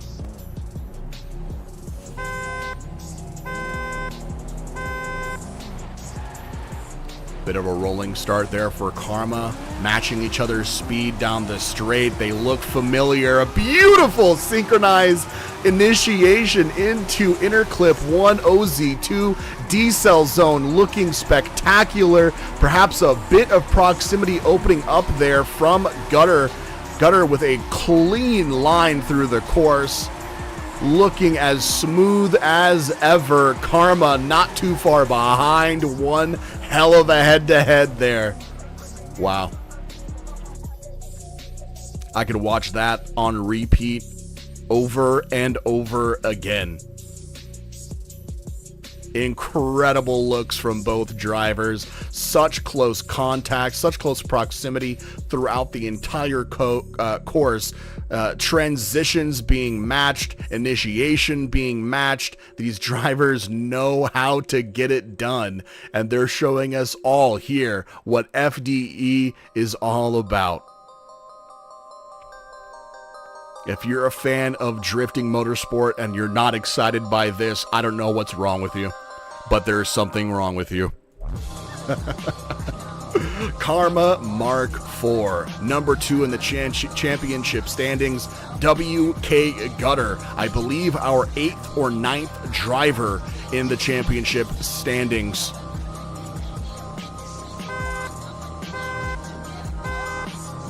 Here, battling it out for the right to move onward in round 6. Karma, you know, is going to be going after Solo Lessie's gold medal. I'm not sure if it's possible, but in the very least, Karma is going to be fighting to maintain his P2. A very uncharacteristic mistake there from Karma, sending 2 tires onto the mud. Gutter working his magic to maintain control, to maintain his line, allowing Karma to enter the track again.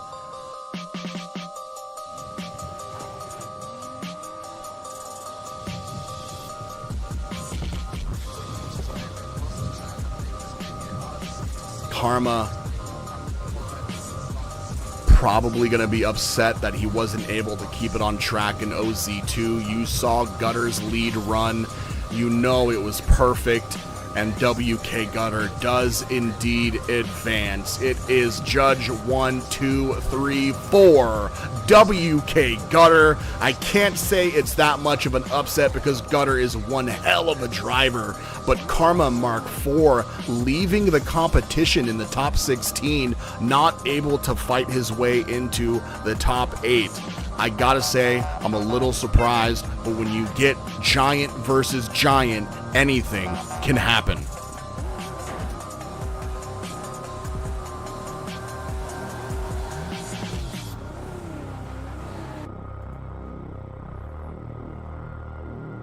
It looks like we did have a bit of a bit rate drop there. We should be clean to go now. I'm getting good and green numbers all around. We should be just fine to continue on in the competition. Of course, our judges are going to be checking out both streams to make sure they are able to see what they need to see to judge this competition.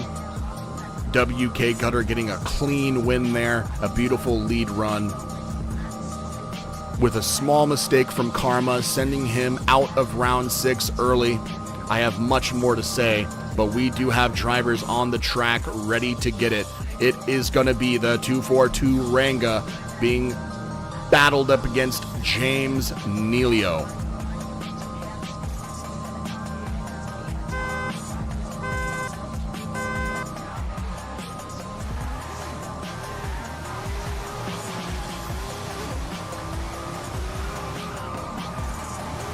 Big initiation from James. Great proximity being maintained here from Ranga going into OZ2. That proximity closing up quite a bit. A bit of contact there from a straighten out from Ranga in OZ2, but OZ3 is looking much cleaner. Very smooth, close proximity driving from them there.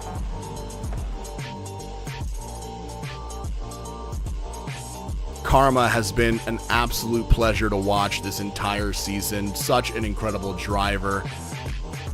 Again, the second winningest driver of the season, P2 in our season championship rankings. Meeting his early end in round 6, but the mark has been made. You know Karma if you know FDE. Veteran driver. You love to see drive any day of the week. So much talent, so much skill. It's been a great season, Karma. But we have more head-to-heads right here, right now. Ranga in the lead, James Neilio in the chase.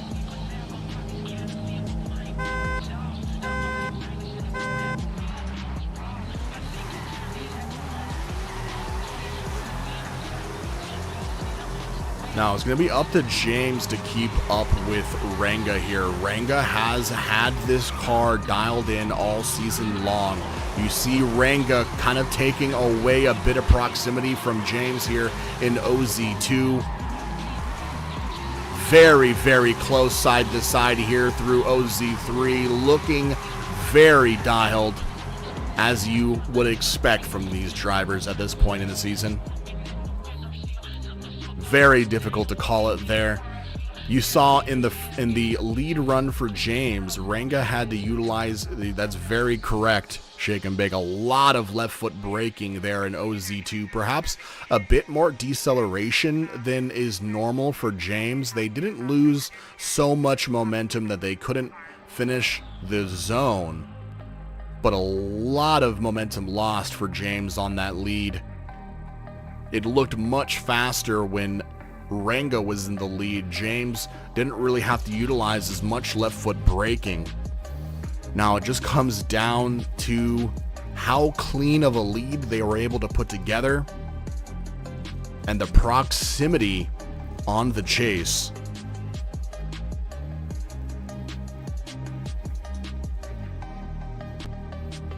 Beautiful skill, absolutely. I see Jordan, Shake and Bake, Oni, Lessie, everyone chatting about how much skill these drivers are able to express right now, putting forth a lot of technique to keep these cars on track. Now, when you're in the lead, you have your own pace, but when you're in the chase, it's all about speed management, and this is a confusing result. I believe this is going to be a one more time. Judge 1 going for James Neilio. Judge 3 going for the 242 Ranga. So the tiebreaker is Judge 2, and it is a one more time.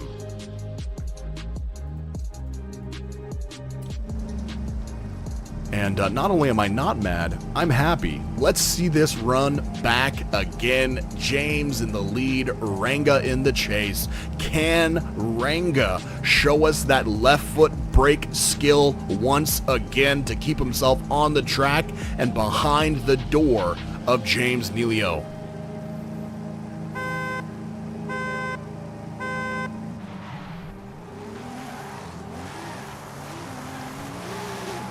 A close battle indeed from these two drivers.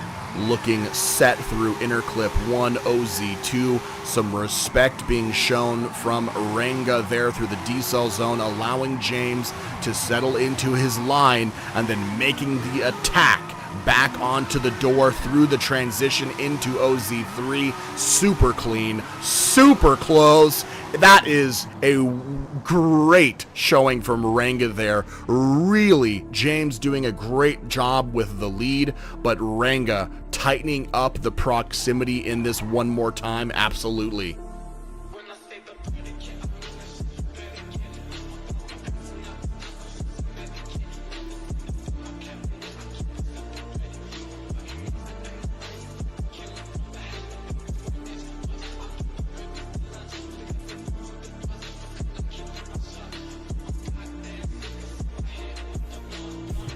It's great to see the excitement in the chat. I'm so glad you guys are enjoying yourselves because I am absolutely having a blast. I have the front row seat, as do you all, at youtube.com/Forza Drift Events and twitch.tv/Shunzi. It is now the end of this one more time with Ranga in the lead and James Neilio in the chase.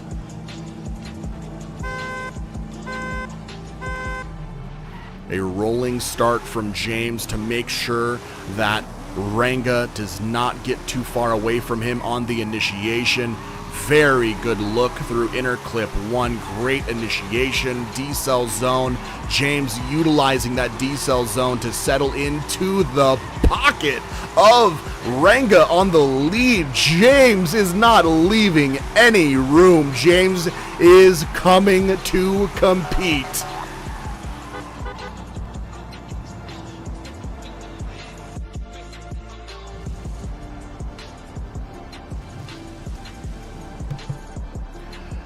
James with one hell of a lead and coming in on the chase with close proximity. You wouldn't even believe. You would not believe that on the first run you'd be able to see these drivers tighten it back up that much, and the judges agree. James Neilio with a stellar lead run and a close as can be in the pocket, in the door of 242 Ranga, advancing onward into the top 8. 242 Ranga, of course, once again, a double silver medalist in FDE Season 4.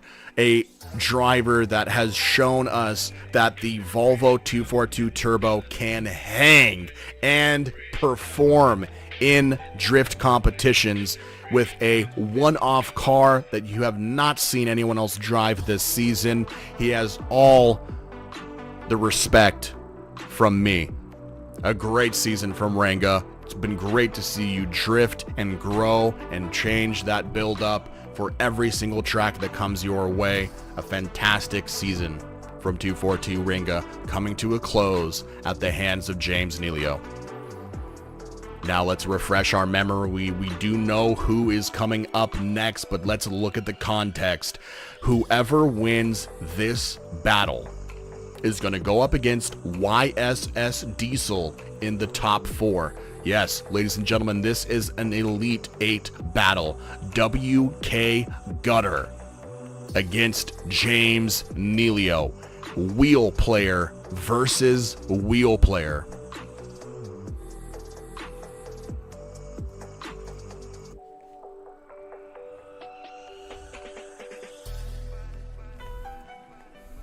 Everything that could be said has been said.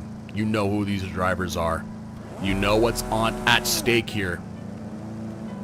Gutter in the lead, James in the chase. Full lock versus casual crew.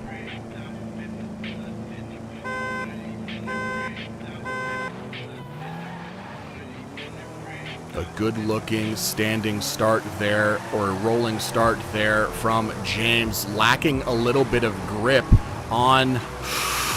Okay, Gutter is messing up his lead as we speak about the chase, and that was 2 tires off of the track for chase driver James. WK Gutter on the initiation, and there's tires off from Gutter. This is perhaps nerves. I don't know what is going on right now, but a very, I'm going to say it, sloppy run. A sloppy first run from Gutter and James Nealio.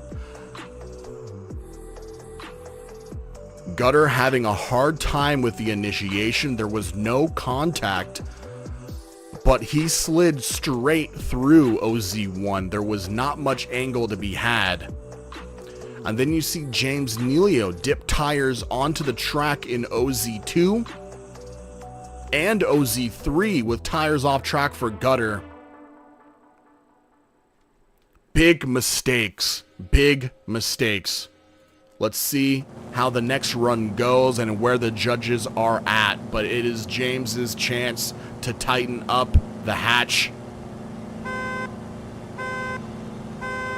and keep Gutter out of the top 4.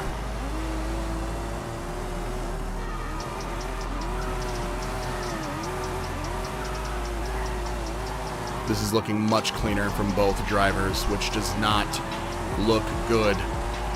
Gutter is looking to claw back some space from James Nealio. He is able to do so just so slightly to settle in for a good slide through OZ3. But that first run is where everything happened. We'll see what the judges have to say.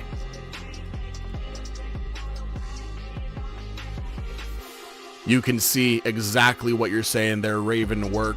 The pressure perhaps getting to our drivers here. That first run, just a little bit sloppy from both.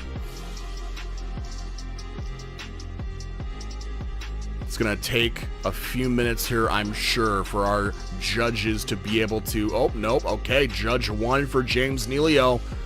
James Nealio with a much cleaner... Okay, it's Judge 1, Judge 2, Judge 3. James Nealio takes out WK Gutter for the position in the top 4.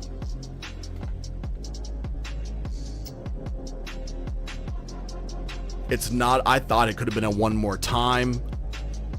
I'm a little surprised. I feel so bad for Gutter. Gutter just really just in such good shape, such good form, peak form throughout round 6. It seems like every qualifying run, every battle up to this point, Gutter has been on the ball. And just one small mistake on the initiation sends him straight through his zone. And dipping a tire in OZ3 is just too much. James put up a near perfect lead run, and Gutter, your season comes to an end. I've been saying it all season since I first saw you drift, my man. You have an incredible skill for drifting, and you're on the wheel. James Nealio, both of these drivers on the wheel. I just want to say, Gutter, it's been a pleasure to cast over your runs all season long. Definitely a fan, and love the car, love the livery, love the style. It's hard to see you go out like that, but hey, making it into the top 8 very consistently throughout the entire season. Round of applause for all of our drivers this season. But James Nealio advancing onward to fight it out with YSS Diesel in the top 4. We'll take a quick look to see what's coming up next. It's going to be the bottom right-hand side of your bracket, the last portion of the bracket to develop. Solo Lessie, YSS Diesel, and James Nealio waiting in the top 4. Don't go anywhere. You won't want to miss what's next. See you when we're back from these short messages.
Forza Creators Guild. Forza Creators Guild.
All right, here we are. Welcome back from commercial break. This is FDE round 6 of season 4, our season finale. It has been an incredible weekend so far, if I may say so myself. We, of course, are not done just yet. We are going to be continuing on into the bracket from the bottom right-hand side. Daddy Dilds versus Aces. Crazy Yoda versus Infafaded. Bubba versus Prince. And Funky Monkey going up against GT2 Picasso, fighting for the top 16.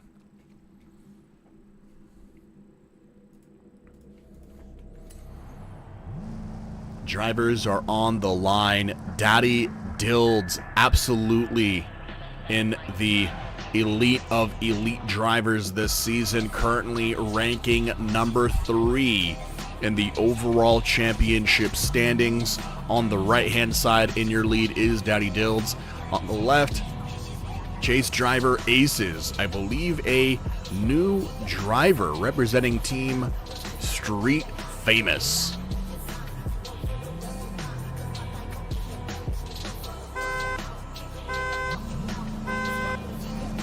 And we're off.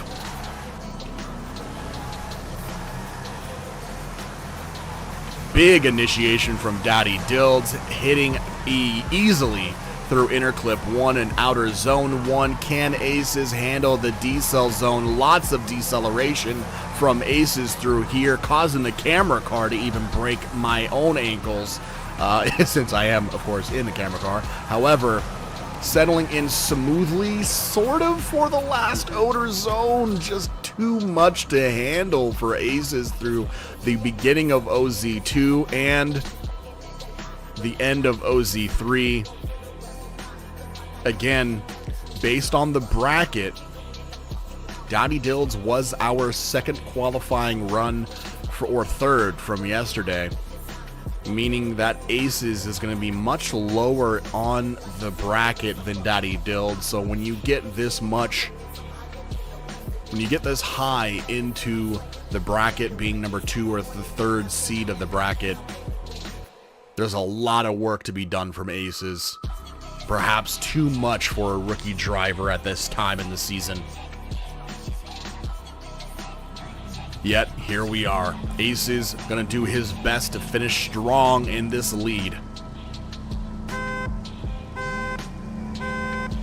Holding it down for his boys in Street Famous. We'll see, of course, Daddy Dills making sure that he doesn't make any major mistakes here. It's all about finishing clean. Daddy Dilds going off track there. Okay. 3 tires off of the track for Daddy Dilds. I think that was a double DNF for the chase. Very interesting. I don't really believe what just happened.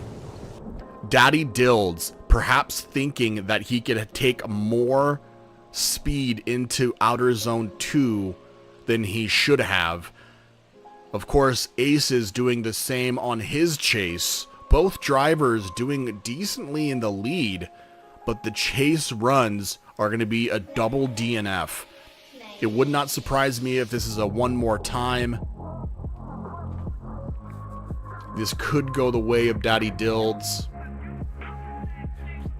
just based on the lead runs. Aces able to go through the track pretty well, but maybe without as much angle and without as good of a line as Daddy Dilds. So if we look at it from that perspective,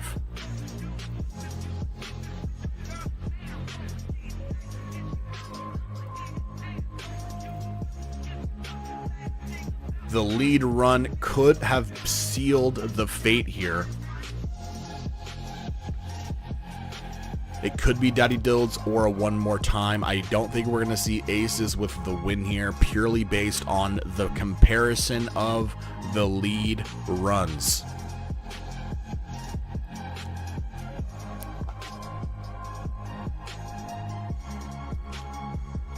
Our judges making sure they have all the information they need.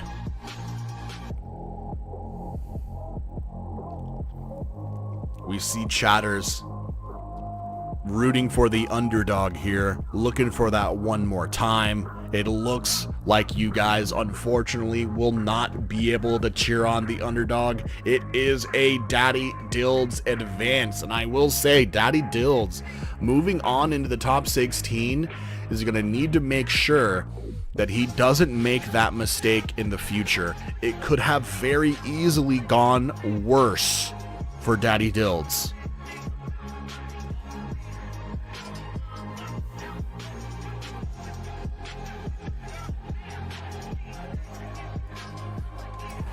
Not very common to see mistakes from Daddy Dilds like that, but nonetheless, mistakes happen to everyone in this competition. Now we have Crazy Yoda and Infa Faded. Crazy Yoda in the lead, Infa Faded representing Street Famous in the chase. Of course, Crazy Yoda in the lead with Team Casual Crew, otherwise known as CCX.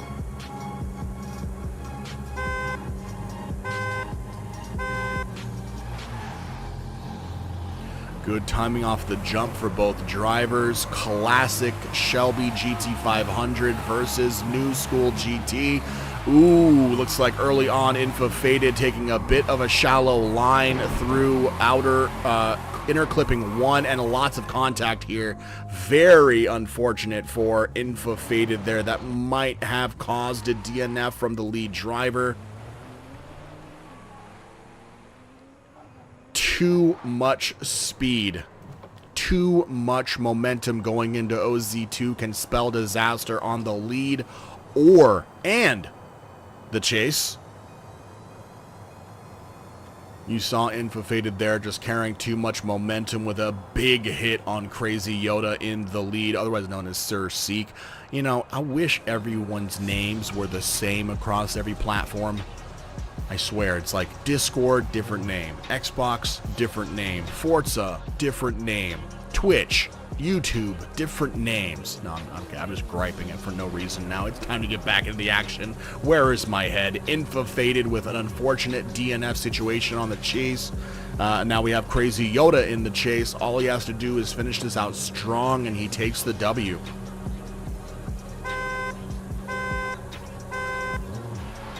An unfortunate situation for Infa Faded, who has been doing so much to practice for his first event here in FDE. Let's see that lead run from Infa Faded. Now it's up to Crazy Yoda to make sure that he masters this D-cell zone. Faded fighting a little bit for more angle here through OZ2, transitioning into OZ3, looking good and settled. Crazy Yoda hot on the heels of Faded. A good lead run from Faded. That's more like it. I knew you had it in you, which is just a little bit of a mistake on the chase. Can happen anytime to anyone. But I think I know the direction that this is leading into. It probably is. Yes, there it is. Judge 1, Judge 2, and 3 advancing Crazy Yoda into the top 16. Making it into the top 32 at your first FDE competition, a great accomplishment in and of itself. Very passionate rookie drivers here in round 6. You love to see it. Came ready to compete, but I'll tell you, it's been kind of the theme of the weekend. A small mistake here or there can end your competition life.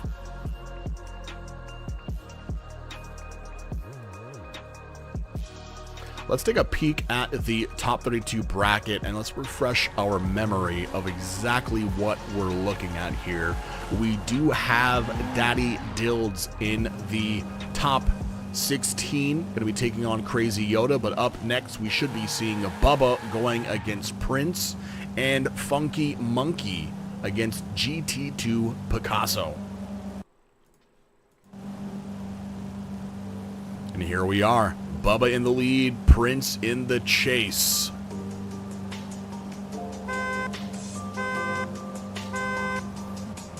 Bubba has seen the top 8 many times this season. I believe even taking a gold for himself on one of these rounds. I wish my memory was a little bit better, but we see Prince here. Bubba has that Corvette dialed in. Bubba drifting, gliding, sliding through all of these zones without a hitch. Prince just not enough power, not enough grip, a difference of builds.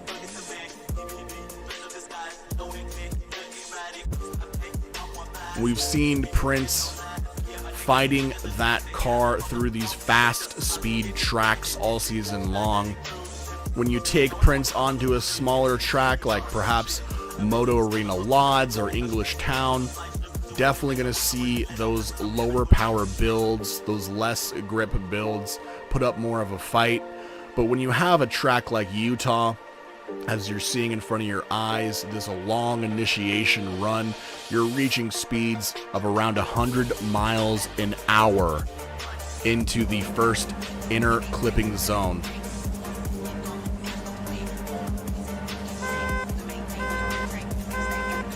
You're going to need that power to get you down into each of these zones. You're going to need the power on this flat track to keep your chase driver off of your heels.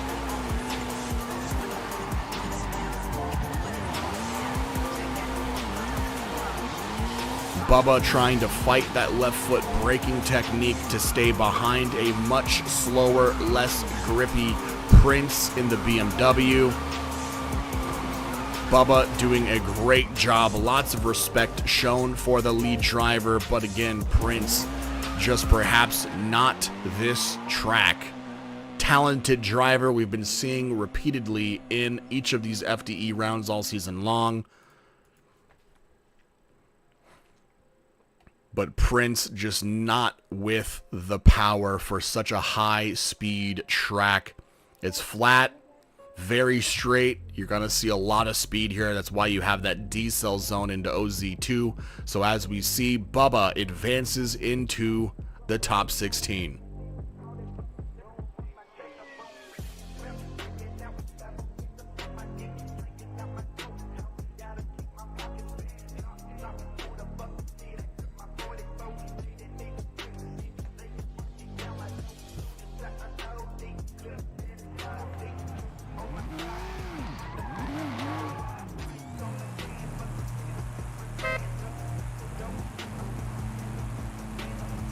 Here we are. Funky Monkey in the lead, GT2 Picasso in the chase.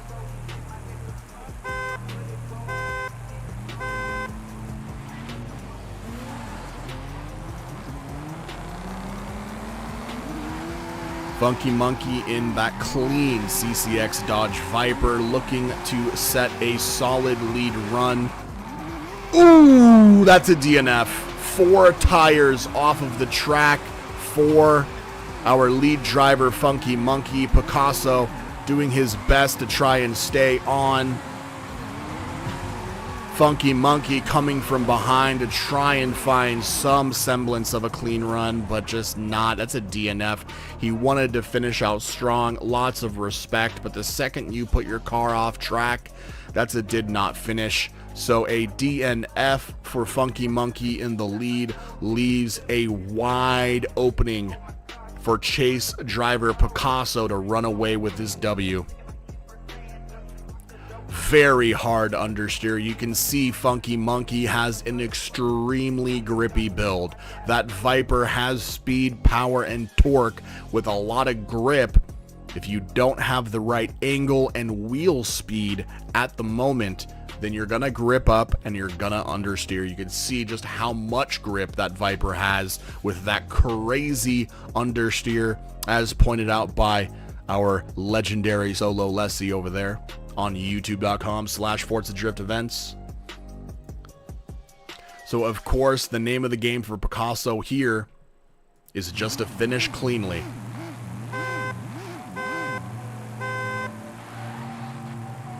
Picasso just needs to finish this lead run cleanly. A double DNF for the lead run would make things interesting, but I think Picasso might have this one in the bag. You can see Funky Monkey getting the right amount of grip and angle on the chase. Unfortunately, not able to do so on the lead. Funky Monkey really showing skill here to stay on the door of Picasso in the lead, but perhaps it's too little too late. Picasso did finish that run in the lead cleanly. So with a DNF coming from Funky Monkey, GT2 Picasso with a clean lead, we know this is going to be a Picasso advance into the top 16. Funky Monkey, again, another driver we've seen time and time again throughout this season, meeting us in the top 32 and the top 16 several times. Great to have you in the competition, Funky Monkey. Thank you for joining us in Season 4. Round 6 has come to an end, but congratulations on a great season.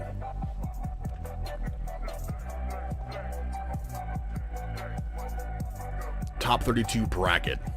So let's see what's coming up next. We do have some top 16 drivers fighting for those top 8 positions. There's 4 drivers and only 2 slots. Daddy Dilds taking on Crazy Yoda for a top 8 spot. Bubba taking on GT2 Picasso for a top 8 spot. Daddy Dilds, of course, our P3 championship driver here today. Crazy Yoda looking to make an upset and send Daddy Dilds packing early.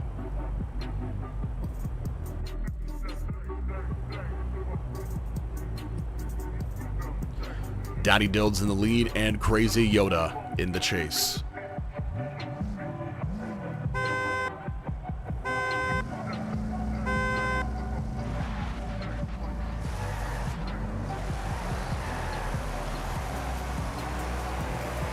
Daddy Dilds with the characteristic wide entry into the first clipping zone and outer zone decel.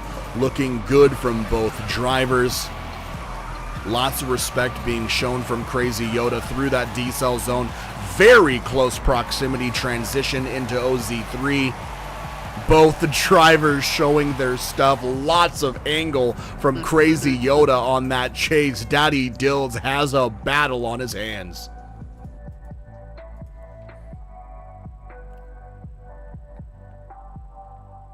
And as we make our way back to the starting line, that was a very impressive run from Crazy Yoda in the chase. Very, very close. Daddy Dills with a great line throughout the entire course. You know he knows the track. He's been stellar on each track this season.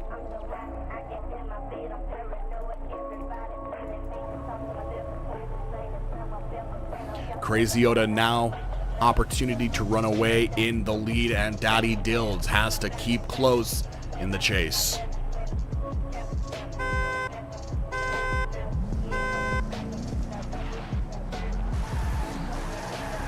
Rolling start from chase driver Daddy Dilds. Big initiation from lead driver Crazy Yoda.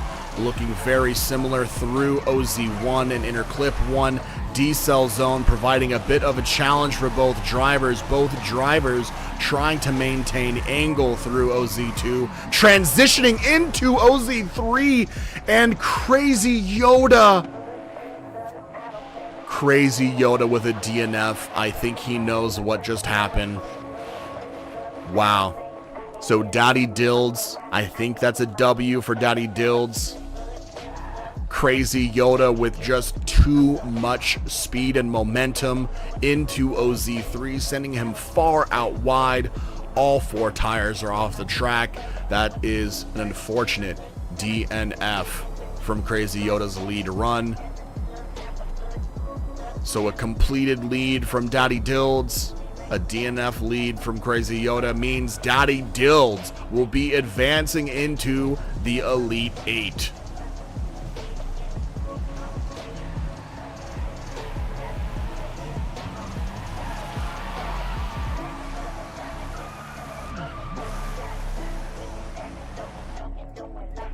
I believe we have one more head-to-head before commercial break. It's going to be Bubba taking on Picasso.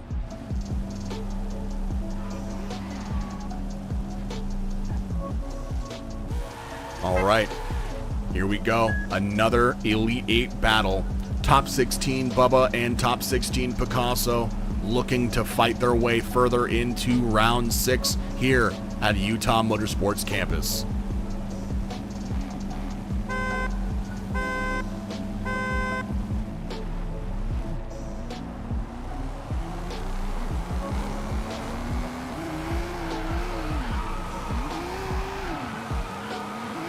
Great line and angle from lead driver Bubba. GT2 Picasso is clawing back that proximity that opened up in the initiation and decel zone.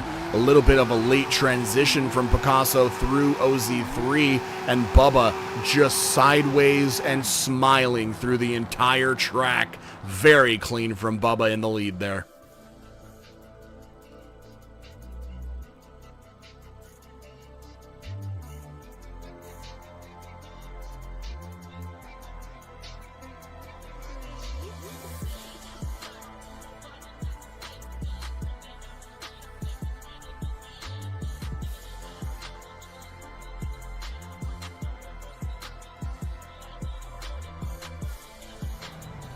And here we have drivers back on the line.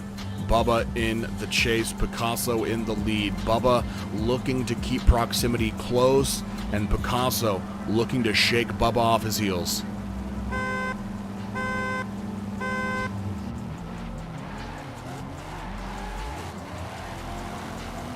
A bit of space opening up here in the long straight, but Bubba closing that proximity up early into the decel zone, matching that deceleration speed. A little bit of problems here for Bubba on OZ2, not going off track, but a very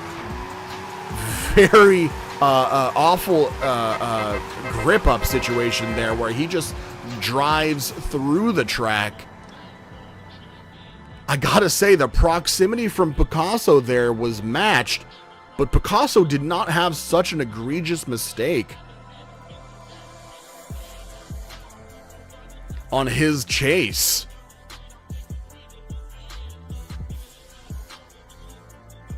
So, you know, just the amount of deceleration that Picasso had going into OZ2, perhaps Bubba was prepared for it, but the tune was not. You have that car with so much grip, used to being able to have all the space that it needs out in front to go as fast and as wild as they want to with it. But when you have that much deceleration into OZ2, Picasso sort of forcing a mistake out of Bubba there, who might not have expected so much grip, pulling him into the inside of the corner, understeering, and then continuing his drift in the transition for OZ3.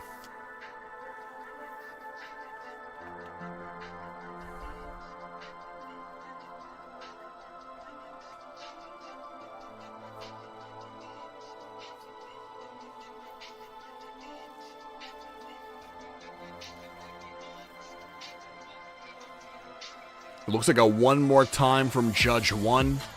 A Judge 2 advance. Judge 3 advance for Bubba. Wow. Okay. Bubba onward into the top 8. Picasso meeting his end here and now. Picasso, another face we've seen over and over in FDE this season. A great season overall. I gotta say, I'm a little surprised. But hey, GG's to Picasso. Bubba moving on. Let's see what top 32 bracket context says. We are going to be seeing Daddy Dilds and Bubba in the Elite 8 fight for a top 4 position. Daddy Dilds and Bubba, both several-time podium drivers. You know Daddy Dilds is looking to keep that P3 position for the season championship rankings, and Bubba is looking to cause an upset. Here we are, Utah Motorsports Campus, round 6. Dilds in the lead, Bubba in the chase.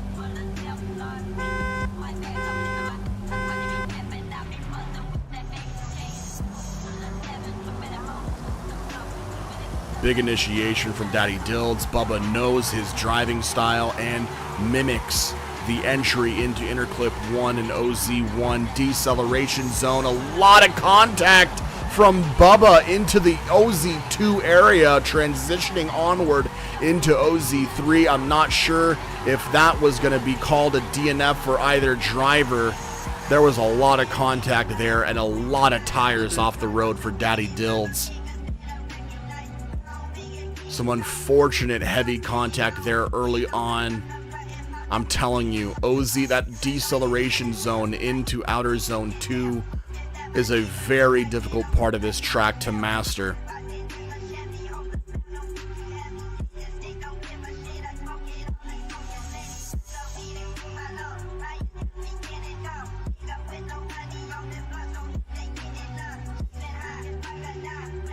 Of course, we have Daddy Dills in the chase now and Bubba in the lead. Bubba, you know he's going to want to drive fast and sideways through this track to get Daddy Dills in the rearview mirror.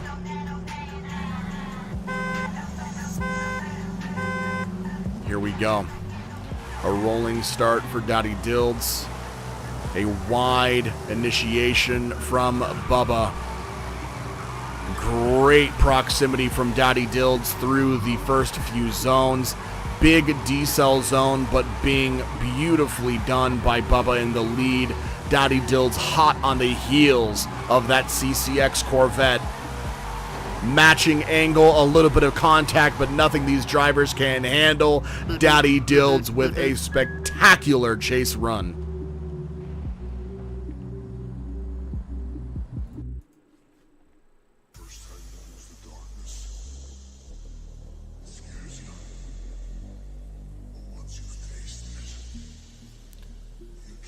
Lots to consider here. That round, that first lead from Daddy Dills is definitely going to need to be reviewed. Bubba doing a great job on the lead for his lead run, doing a decent job in the chase to make sure that even with Daddy Dills off track, he maintained position, let him re-enter, and followed him through the rest of the track. Now, it's up to the judges to review and analyze that mistake in the first run to see who's at fault. If it's shared fault, we might see a one more time. If Daddy Dills took the contact and then made a mistake and went off track, it could be a Bubba win. If Bubba carried too much speed and caused Daddy Dills, pushed him off track, this could be a Daddy Dills win. And indeed, it is. Daddy Dills advancing into the top 4. Bubba gonna be really disappointed with that initial run, causing too much contact through the deceleration zone into OZ2, pushing Daddy Dills out wide early in the zone, causing that DNF. Bubba gets a DNF on the chase. Daddy Dills did not. That is a W for Daddy Dills and a huge point gain into the top 4 for Daddy Dills' season championship rankings. Ladies and gentlemen, we have gotten far into round 6 here, and now we have 4 drivers remaining. YSS Diesel will be going up against James Nealio for the final spot. Solo Lessie, our championship driver, our gold medalist for the season, our winningest driver of FDE Season 4, taking on our 3rd winningest driver of the season, Daddy Dills. You will not want to miss these head-to-head battles. Don't go anywhere.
Forza Creators Guild. Forza Creators Guild.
All right. Welcome back. Forza Drift Events fans, competitors, everyone on youtube.com/Forza Drift Events, twitch.tv/Shunzi. Please put your hands together for the final 4 drivers of our FDE Season 4 finale here at Utah Motorsports Campus in Round 6. Those drivers on your screen now. Why So Serious Diesel fighting through one hell of a pack with Jordan Foe, Team Mastas, and Oni falling. Solo Lessie fighting through Kid Seif, YSS, Mfe, and Lurski. Daddy Dilds battling it out with Aces, Crazy Yoda, and Bubba to find his way into the top 4. And of course, James Neilio taking out Mateo's Clips, the 242 Ranga, and WK Gutter in a fantastic fashion to find their way into the top 4. Now, Diesel up against James Neilio. Solo Lessie up against Daddy Dilds. Solo Lessie may have dialed in their P1 seasonal championship rankings, but Daddy Dilds looking for a win here to try and claim that P2 spot in the overall season championship rank. First up, YSS Diesel representing Why So Serious. James Neilio representing Casual Crew. This is your semifinal of round 6 at Utah.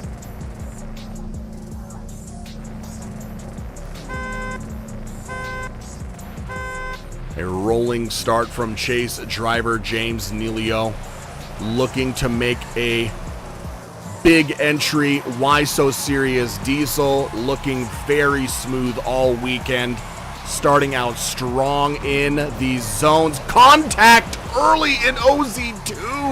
A big story here all weekend long. The D-cell zone into OZ2 has absolutely claimed so many drivers. It's going to be up to the judges to see if perhaps Diesel decelled too much, or perhaps James Neilio carried too much momentum into OZ2.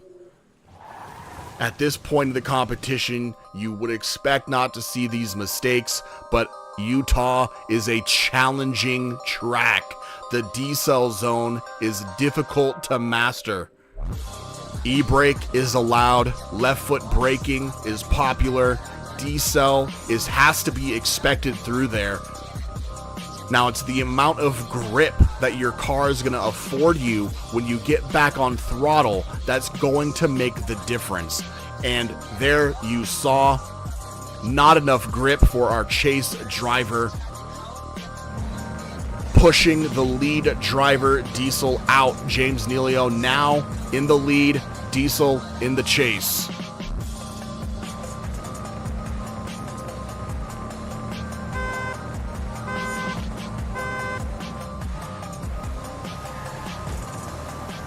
Little cone tap for good luck there.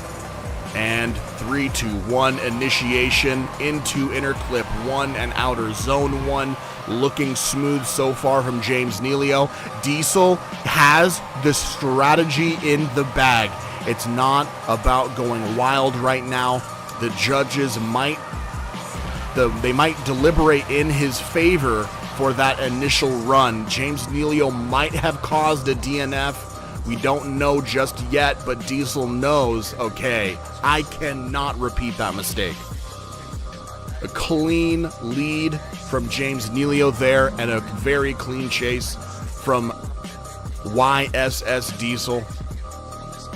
Judges are absolutely going to be having a few moments of discussion and review and analyzing what went wrong into that D-cell zone.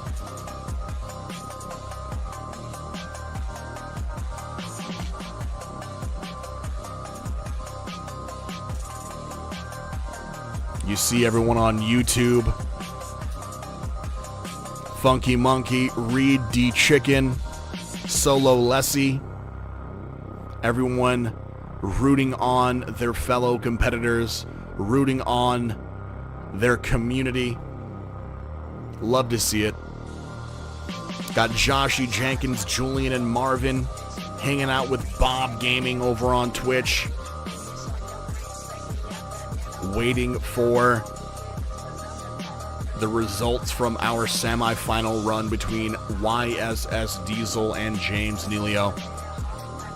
Again, a similar sight we've seen all weekend long. A lot of really high-skilled drivers being claimed by the D-cell zone into OZ2 here on Utah. Again, this track is completely flat. There's not much camber to save you when you get back on throttle. So if you don't have the right wheel speed, if you don't have enough grip, if you're not at the right angle, it's very difficult to get the kind of traction you need to push you through the corner and not onto the mud. Yeah, that's if you're in the lead too. If you're in the chase, it's very hard to not cause DNF amounts of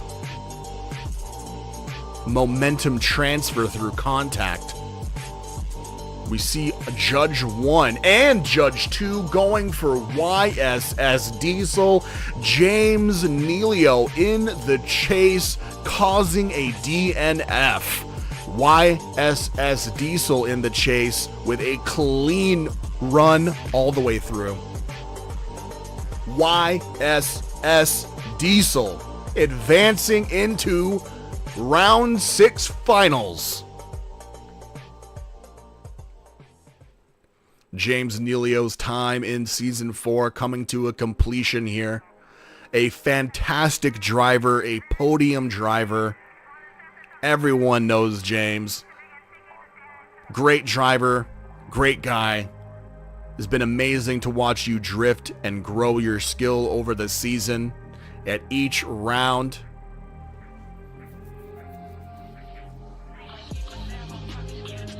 GG's to James Neilio.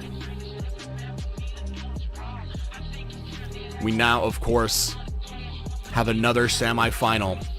It's Solo Lessie, our number 1 driver for the season, going up against Daddy Dills, our number 3 driver for the season.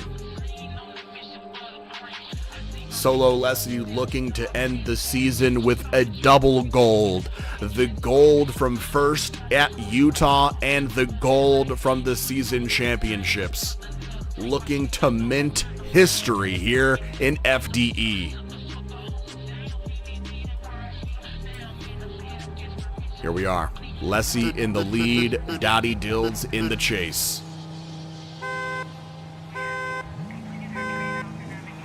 Rolling start from Daddy Dills. Lessie in the R34. Great initiation, full coverage of inner clip 1 and outer zone 1, and now here's the devil, the decel zone into outer zone 2. Lessie is looking planted. Dills looking to close proximity through the transition into OZ3, and he manages to get onto the door of Solo Lessie.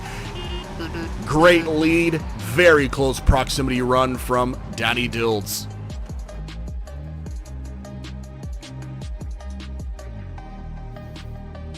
Fans cheering on Solo Lessie in the chat. Some other fans looking for Daddy Dills to push his way into position 2 for the season. You love to see these top 4 battles. These semi-final fights are always so entertaining to watch. So much skill expression on display. Take notes. If you're a fan, this is what it's all about. If you're a competitor, this is how it's done. Solo Lessie in the chase, Daddy Dills in the lead. No time for Rubik's Cubes, no time for nonsense. Your semi-final.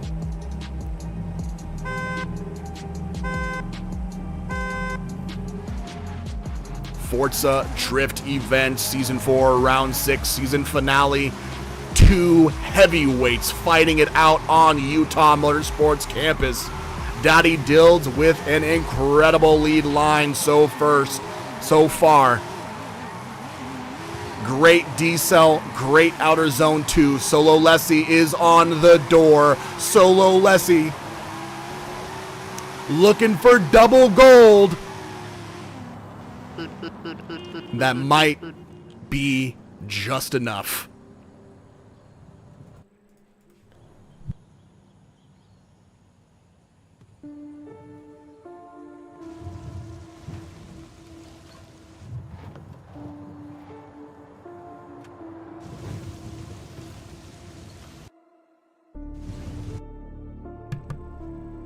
Now, what we just saw, Solo Lessie and Daddy Dills with fantastic leads and fantastic chases. Not many mistakes, if any at all, between both drivers. This is going to be difficult for our judges to analyze. Am I right? You don't have big issues in OZ2. You don't have overcooked tires in OZ3. The initiations were matched. It was great looks from both drivers. It could be a one more time, or proximity, angle, and line can make the difference here between Solo Lessie and Daddy Dills.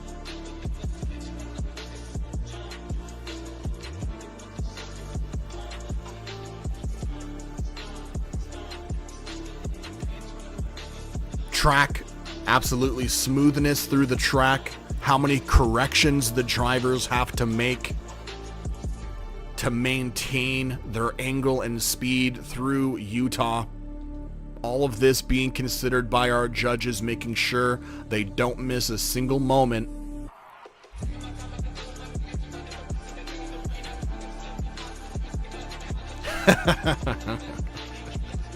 Yes, indeed, the judges do have their work cut out for them. It's hard, even as a judge. Of course, we're all part of the Forza Drift events community. We all know these drivers. It's been incredible. It's been a privilege to be able to see such talent being put on display for us all season long between Solo Lessie and Daddy Dilds. Two of our winningest drivers of the season. Judge 1, one more time. Judge 2, Solo Lessie advance. It's down to Judge 3, and it's a one more time.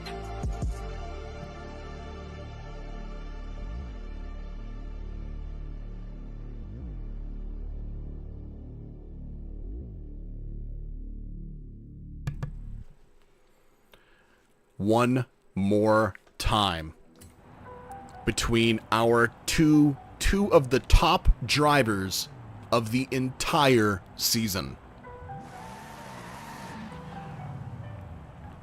Everyone on youtube.com/Forza Drift events, everyone on twitch.tv/Shunzi. We are absolutely getting our fake Monopoly money's worth.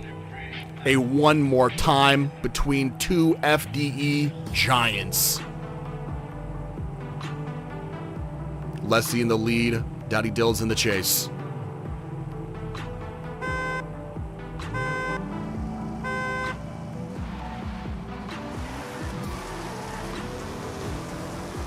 Solo Lessie looking to create a gap early on between him and Daddy Dilds. A good line through OZ1. Great transition into OZ2. Daddy Dilds making up the proximity. Transition into OZ3 is clean and smooth, and Daddy Dilds waves hello to Solo Lessie in the lead.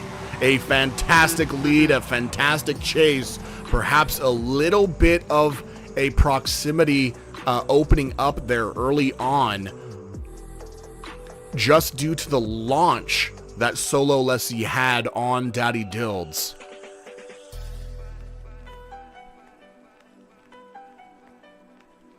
Incredible smooth, controlled drifting. Nothing less than you would expect from a semi-final fight at the end of a long season. These drivers have been in these cars through Okayama International Circuit, Moto Arena Lodz, English Town, Atlanta, Speed World Orlando, and now here at Utah. Your second heat of your one more time. Daddy Dilds in the lead, Solo Lessie in the chase.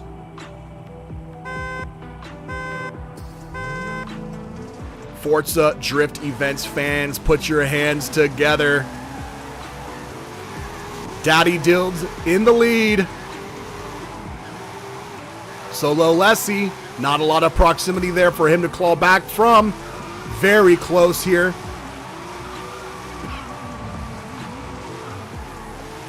Solo Lessie really putting down as much power as he can to stay as close as possible to lead driver Daddy Dilds. Very similar runs, super clean.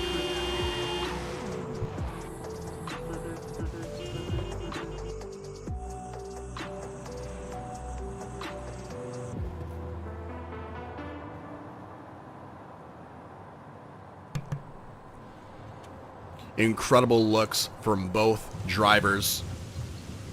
Lots of skill expression. D-cell zone, absolutely masterful. Both drivers know exactly what it's going to take themselves further into the finals. Daddy Dilds, Judge 1 advance.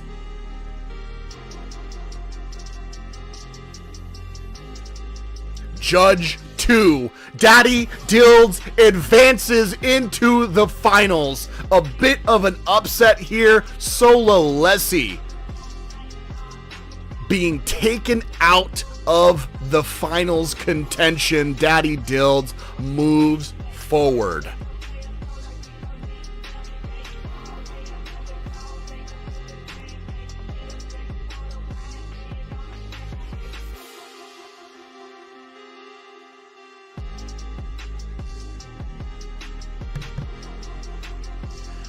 Why so serious, Diesel? Daddy Dilds, your finals competitors, fighting through the entire pack all weekend, putting up incredible qualifying runs, finding themselves together here at Utah in the grand finals of our season finale. YouTube and Twitch, we have one heater of a head-to-head up next. Fighting for gold at Utah Motorsports campus, it is YSS Diesel taking on door-to-door action, Daddy Dilds. Diesel in the lead, Dilds in the chase.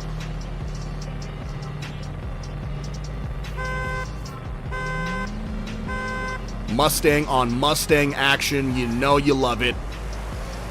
Masterful driving. Wild showcasing of skill here, but Daddy Dilds, Diesel unaffected by early contact there from Daddy Dilds through the initiation zone. Diesel planted in place, and Daddy Dilds making an early correction for early contact. The rest of the track looking absolutely perfect.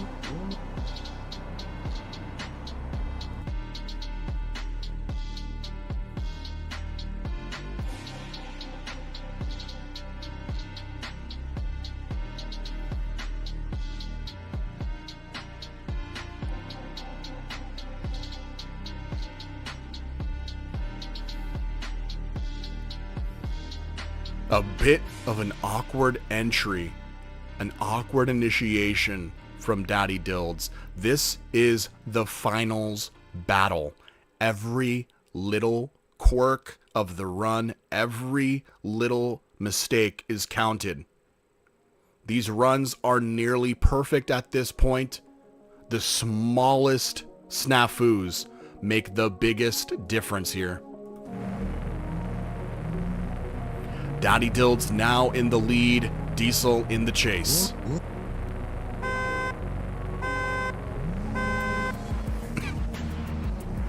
Rolling start from chase driver Diesel.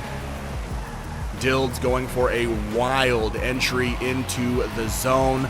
A bit of the same situation going on for Diesel in the chase. Perhaps not contact, but a little bit of proximity.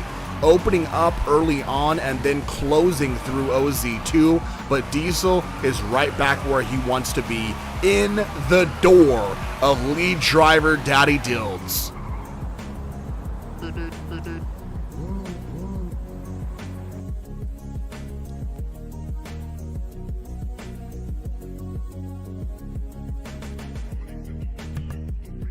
Both drivers doing great on their leads, but the chases are where we saw the biggest difference.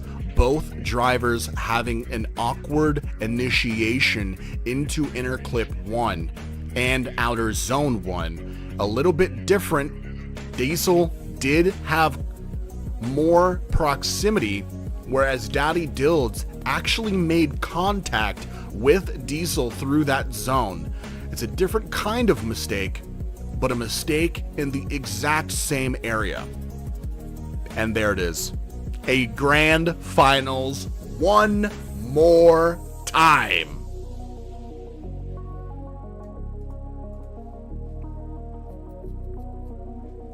Daddy Dilds leading Diesel through Utah Motorsports campus one more time here.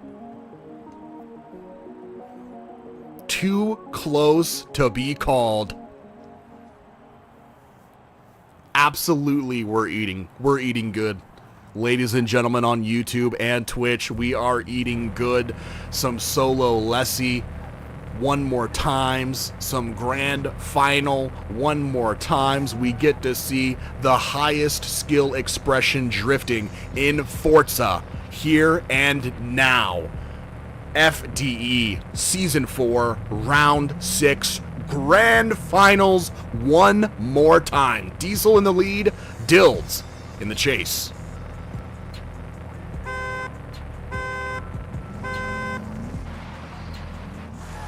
Now, can Dills get the initiation right? Diesel knows how to... Ooh! Beautiful entry from Daddy Dills. I thought that was going to be contact. It was not. Robotic entry from Daddy Dills. And a little bit of less angle than Diesel wanted, having to correct halfway through OZ2. Now, the door is opening for Diesel and closing back up there at the end. But Dills making the correction he needed in OZ3, a little bit of proximity opening up from the transition into OZ3, leaving Diesel to open up a bit of a gap at the very end. That little gap could mean everything here.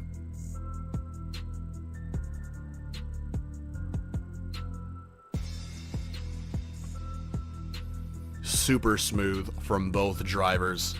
An incredible initiation from Daddy Dills there. Absolutely planted with that e-brake, getting on the door of Diesel through inner clip and outer zone 1. And we're back at the starting line. It is Diesel in the chase, Dills in the lead.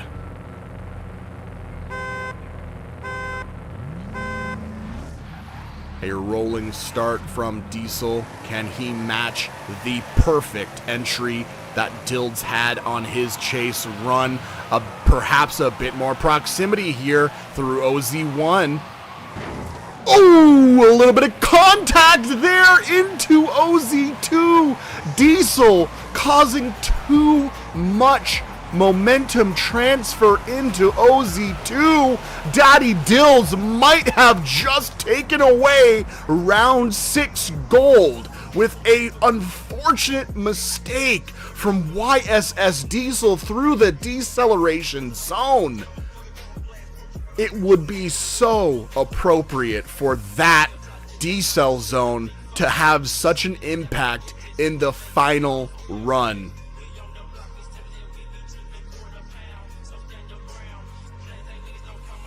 He is indeed not a robot. He bleeds. YSS Diesel looking so good all weekend. An uncharacteristic mistake at the heat of the battle. Dills. Judge 1 advance. I think we know what this is. Judge 2 advance. Door-to-door action. Daddy Dills takes gold in round 6 FDE season finale. Round of applause for these drivers right now, fighting out to the exact last second they possibly could. Utah Motorsports campus proving to be one of the most challenging tracks all season long. This has been an incredible showcase from our drivers. Let's take a look back at the top 32 bracket and send it over to our judges and FDE founder and organizer, Shred It.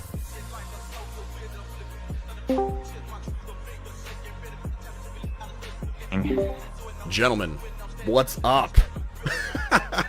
I don't even know. The roof.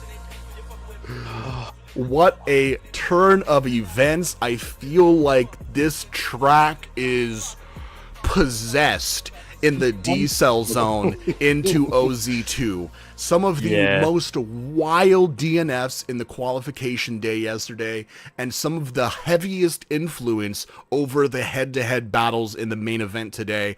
Lots of drivers being claimed by that possessed D-cell zone. Yep. Wow. Yep. It, If you don't have it your create line, yeah, you can go. Yeah, go ahead. Go. If you don't have your line intact before you get to that zone, the outside zones, you're gonna have a hard time on this track. Yep. Yeah. Even taking a shallow line, right? Like, the importance of your entry cannot be understated. Having the right amount of grip into the initiation sets you up all throughout the entire D-cell zone. If you get your transition too late, you could go wide. If you get it too early, you could lose too much momentum. It really has to be perfect. So when you see these drivers have such a great entry into OZ2, you know it's something special. And Diesel there just with too much sauce on his tires, sending Dilds onto the dirt. Crazy. Yeah. Obviously, there is a case. Obviously, our rulebook does allow for a contest. So, nothing is set in stone as of yet. But I did talk to Diesel to there. Allegedly, there was a little bit too much handbrake in the zone, but like it's nothing we saw. But let's see.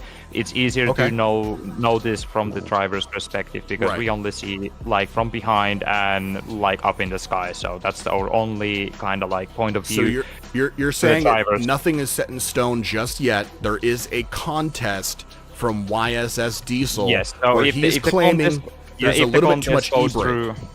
Yeah, if the contest goes through, it will mean for a rebattle. But as of now, the winner stays. But like we will take a quick look at it and see what actually happens there. Okay. So we're gonna be taking some people just gotta respect that D-cell zone a little more than they should, though. Yes, I told in the driver's chat right at when that happened. I immediately went back for a rewind there and literally pointed out that like that the location where Diesel was on the entry of the outer two, that was the issue there because let me actually go back in the stream to just take a quick look at that. Do your thing. I kind of understand what you're getting at. Is there is specifically, in fact, we can actually take everyone on the show right now as we have our judges still taking a look at footage, making sure that the contest from Diesel is taken appropriately. Let's look at the track showcase and remind everyone exactly where the key points are. We have the 3-2-1 cones right here. Of course, very important, you must start your drift before the start of the judge section. Inside clip 1, outside zone 1, and here is the point of contention. This D-cell zone right here. Okay, I'm going to pause it right here. This D-cell zone is clearly marked. Our drivers have known about this D-cell zone since Utah has been announced. We've had the video on the YouTube channel. There is a half an hour long drivers meeting before every round. And this D-cell zone is clearly marked, meaning if you begin your deceleration too early, or if you decel too late into the zone, it can actually be your own fault if there's contact. So our judges right now are going to be taking a look at that, making sure that the decel zone was respected by lead driver and chase driver, and really make sure that the decision can be cemented into FDE history. It hurts to have this little bit of drama here at the end of the show. That's understandable that everybody wants to win. Completely understandable. Absolutely. Yes. It is understandable. So there's no like blame going either way. It is what it is, and everybody like, in my opinion, both Diesel and both Deals deserves this win. Absolutely. Just as much as Leslie and James as well. James, absolutely. Exactly. I mean, so we saw even even... White. Yeah, that's why we have it on the rule book. You are allowed to contest, and if the contest has some grounds, we'll take a look at it, and we'll definitely rerun it if it means that we need to rerun it. But yeah. All right. Well, you guys Just give me word when things have been deliberated, of course. We have seen our bracket right in front of us. James Neilio absolutely getting in the third place there right now. A little bit of extra deliberation on first and second. We must, again, like Shreddit mentioned, our rule book does state that drivers are allowed to contest a run at any point within, I believe, a few minutes of their run. So again, Diesel ending his run there, seeing the mistake that gave Dilds the potential to win, and the competitor in all of us would do the same thing, making sure that every avenue has been exhausted. Yep. But a little bit of a 5-minute deliberation with the judges. We are staying with the decision because the main point here is that just the way a Diesel entered the zone, coming through the Auto 2 from the Auto 1, kind of the mimic of angle and the position where he's supposed to be, that's not matching to what Dills is doing as a lead car. Even if Dills extended his Diesel zone a little bit too much, kind of being still not 100% on the throttle when entering the Auto 2, that doesn't really excuse the chase car, like, okay, I can just go full blast there, because it is a Diesel zone after all, and you know, after a Diesel zone, the speed is not consistent. Everybody needs a few seconds to get back on the throttle, and but the biggest issue here is not the Diesel, it's the how you enter the zone, and he's not mimicking perfectly. Like if it was a little bit wider, let's just say, like if you go, guys, and pause on the moment where the contact happens, you can clearly see that Diesel is literally halfway out the zone when that contact happens, whereas in Dills is fully in the zone, fully in angle, and we're not seeing any brake lights on the lead car there. So so therefore, all right. So the decision that says. The decision stands. Daddy Dills, first place, taking gold in round 6. YSS and Diesel with a strong comeback. Absolutely. Strong comeback. Absolutely. From Orlando all the way from here, it's amazing. It's amazing. YSS Diesel really shocked us in round 5, right when the new 2024 Mustang GT came out. Literally the next day, working on a tune and preparing for qualifications, and the day after that, setting the standard for that new Mustang with a great qualifying on round 5 Speed World, Orlando Speed World, and doing really well in that competition, coming back over here and getting second place, showing us that, of course, YSS has drivers who have the competitor medal to get into these top 4, these top 2 even, these podium drivers. So incredible looks from Diesel, but Daddy Dilds with just one single less mistake. One mistake separated a lot of these drivers, and that's the name of the game here in FDE. That's the name of the competition. It is confirmed. Round 6 season finale goes to Daddy Dilds in first, YSS Diesel in second, and third place, James Neilio. But the bigger news is the championship. As points, the rankings, how we stand, what we're looking at the moment. Yes, so because we have our third driver, who was in P3 this morning, now just got a first place win. That's 100 points on the book. So how does that affect the standings? Actually, it doesn't at all, because of Karma still having that surplus of points, and then Karma making the top 16, giving him those 50 another points 50 extra. points. So it will put Dills just I'd say 24 points shy of the second place, but very strong comeback though. Let's go through the standings out, the top 3 obviously. Please. So our season 4 championship winner is Solo Lessie with a whopping 465 points in total. That is ridiculous amount of points. Yes, that is a ridiculous amount of points, and not many wins.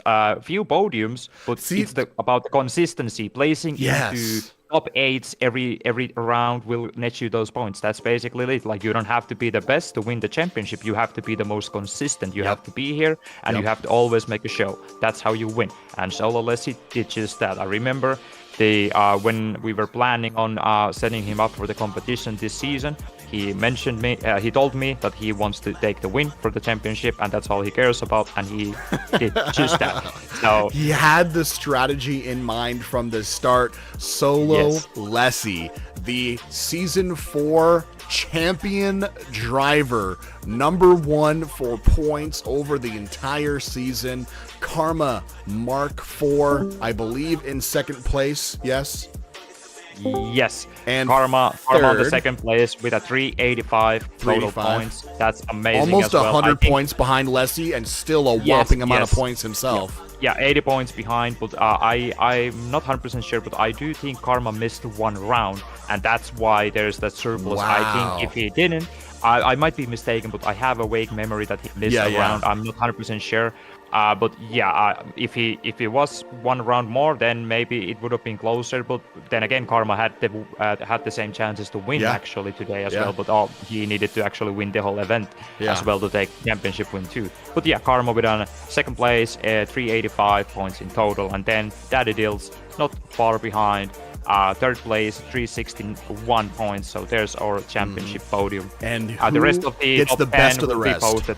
Yeah, exactly. Top 10. Yeah, top 10, pretty much the same faces there. I don't think there's going to be much of a change. I think Oni will hop to the top 10. I'll still need to let the team calculate them out, but we will announce those on the Discord server tomorrow. Yeah.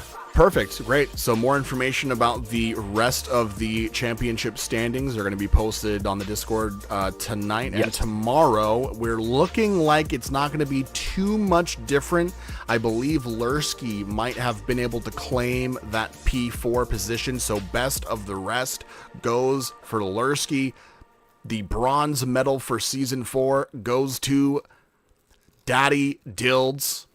The silver medal for Season 4 of FDE goes to Karma Mark 4, and gold to Solo Lessie. Wow. I can't believe we're done. I can't believe, like, at this moment, looking forward, we don't have preparation for another round. It's just, that's the end of the season. I cannot say thank you guys enough for bringing me on this season and letting me host the show. I hope that the casting has been exciting for everyone to listen to and enjoy on YouTube and Twitch. The fans who are still watching right now, who just want to stick around to the end, I want to say thank you guys so much for watching. You guys have been here all season long. A lot of the competitors who make it through qualifications into the top 32, into the top 16, even if they get kicked out, they head over to YouTube, they head over to Twitch, and they root on their fellow community members, their fellow competitors in FDE for the rest of the round. And I just want to say thank you to everyone. I'm sure I speak for everyone in the community. Our web developer, Hot Like Soup, Dakeem, Born Sideways, our track developers along with Shreddit, our judges here, Baz, Regen, Shreddit. You guys are an absolutely amazing community of passionate drivers, of passionate motorsport fans. Thank you guys so much for doing what you do, showing up here to compete, showing up here to judge, and of course, a round of applause, please, for FDE Shreddit for putting in all of the work in the preseason to set up an incredible show. I'm sitting here clicking buttons, but all of the content you guys have seen on the stream is because of Shreddit and all of the tireless work that he puts in to make this community what it is. He builds it, and we all love it. And I want to say thank you to Shreddit. Round of applause for all the competitors. Thank you. You're incredible, man. Thank you so much for building this for us, man. Yeah. Nothing is possible without you guys and the community, the drivers, just the fans in general. Like, you don't have to drive to be a part of us. Like, obviously, only about, I'd say, 10% of the whole community actually drives, and the rest are just bystanders, enjoys the community, builds cars, builds liveries, makes art, chatting with the friends. Absolutely, the livery artists need a shout out because the cars are insanely good looking this season. So yeah, shout out to everyone in the community. It really has been a great season of FDE. It has. It What's has. cool is that I'm hyped for the future. We don't know what it's gonna be yet, but we are gonna try to make sense of it as soon as possible. But obviously, it's a summertime. We wanna have everybody actually go outside, touch some grass for a while. We need to touch some enjoy grass. the weather, especially the top 3 Take on a your little screen. break. Stop drifting. Yes. Go outside. No, I'm joking. yes. Have a beer. I don't know. See your friends. Do something. But yeah, take this as a joke, obviously. Yeah. But yeah, a little break is always good. Let's us breathe a little bit. Hosting these comps and all the production, it takes a long time. It's a lot of work. Absolutely. And video editing by Play Pro as well. Like a huge shout out to him for providing with us with all the beautiful track showcases, baby. the editing. Yep. Absolutely. So great. Yeah, team a bunch of other here. names as well. I don't even remember you all, but like I love you guys. Love the FDE team and. Yeah. HIDS boys, Carter, Karma, Jordan, Ryo, all of you guys. So Wouldn't be Regen, possible without you guys. Regen, any words you'd like to share with us? All I gotta say is that when you guys were talking about the liveries, if you were to go to the first comps, right? Season the liveries 1. were there, but yeah, season 1 basically. But throughout the years, just everyone has gone so well at it. It just it's everyone has amazing. a fire livery now. It looks like you could pick up that car, put it in real life, and it would look absolutely in its right place on any drift competition in the world, and it would look like it's belongs there. It's really great to see. Yep, it is. I want to say thank you to all of our partners this season. We do have a few partners I wanted to shout out. We do have them over in the community partners channel on the Forza Drift Events Discord. We have Team Revolution, Door to Door Action, Side to Side Action, Drift Cartel, That Grassroots Server, Casual Crew. And I will say, Casual Crew, if you talk about the winningest team of the season, I think Casual Crew might have the gold in that regard.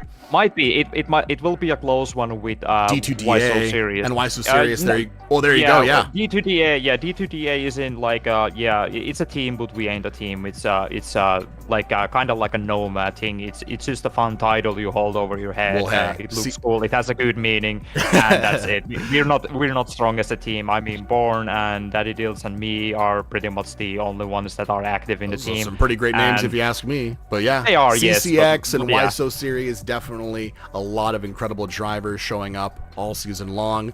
We have Simply Doors, we have PowerHaus Industries, Horizon International Drift Series, Horizon Street Wars, Forza Drift Kings, Death Wish Drifters, and our premier partners, the Horizon Racing Academy and the Forza Creators Guild.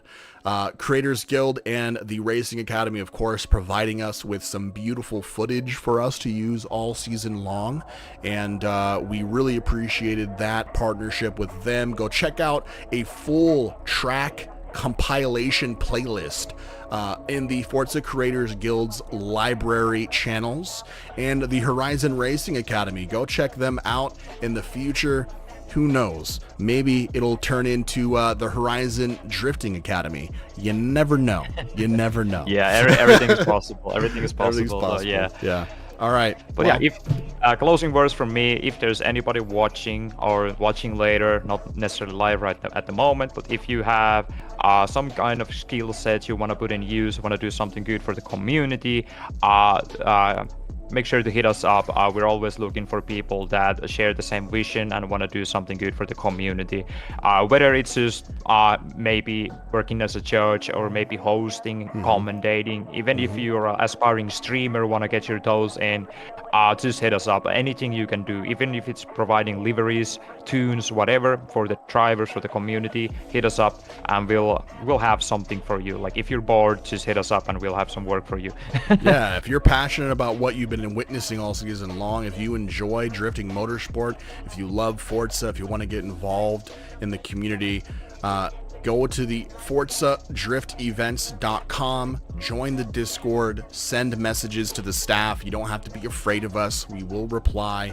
And if you want to get involved, we'll see where we can fit you. There's plenty of space in the FDE staff. Looking forward, like Shreddit said earlier, the future isn't really taking shape just yet. Of course, we're looking at the off season to be enjoyed. There might be a little bit of an event here and there just for fun. Of course, that will all be announced in the FDE Discord, and any news regarding a potential season 5 of Forza Drift events will also be at ForzaDriftEvents.com.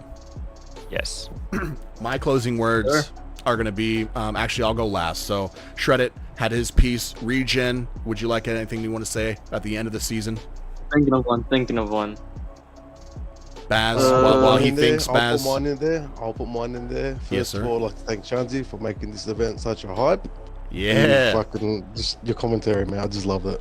I appreciate that. And, second of all, obviously, Shreddit for making all this happen. Probably one of the best Forza Drift events I've ever, judged for. That's awesome. And yeah, I agree. Looking forward to the future. See what happens. Yes, sir. Cheers to that. I love our yes, sir. This entire community from the start has been such a welcoming community. Yeah. The judges, a part of me too, and Shredded, Baz. It's been such a awesome time. Every single comp has been awesome as hell. Shunzi, I was when we first started, when we had the first meetings. What was it? Yeah, and having a new judge coming out, I was like, maybe this is a little iffy, but honestly, it's always a pleasure hearing your voice coming onto the comp. It's so well in depth. So much. With the way you think, it's amazing. Shredded, you built this community so well. It's honestly, the amount of hours and time you put in is crazy, and it's paid off. Everyone loves it. Yeah. Yep. Drivers, fans, the staff, we all appreciate it. Absolutely. And for the drivers, you guys are the ones. You guys help fuel this. Yeah. It's all made this happen. Yeah, you guys, it's your commitment to the sport and to the community of FDE to show up and compete. Whether you're a rookie driver or a seasoned veteran in FDE, your contribution to the community cannot be understated. You guys make up the shape of FDE in Forza, and we appreciate you endlessly for it.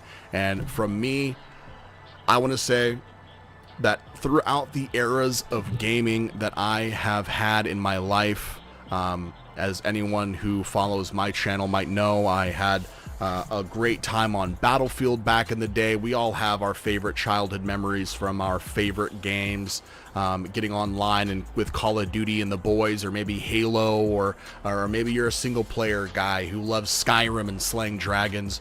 I will say within that context, this season of FDE has to be one of the best golden eras of gaming that I will experience in my life. I really truly mean that.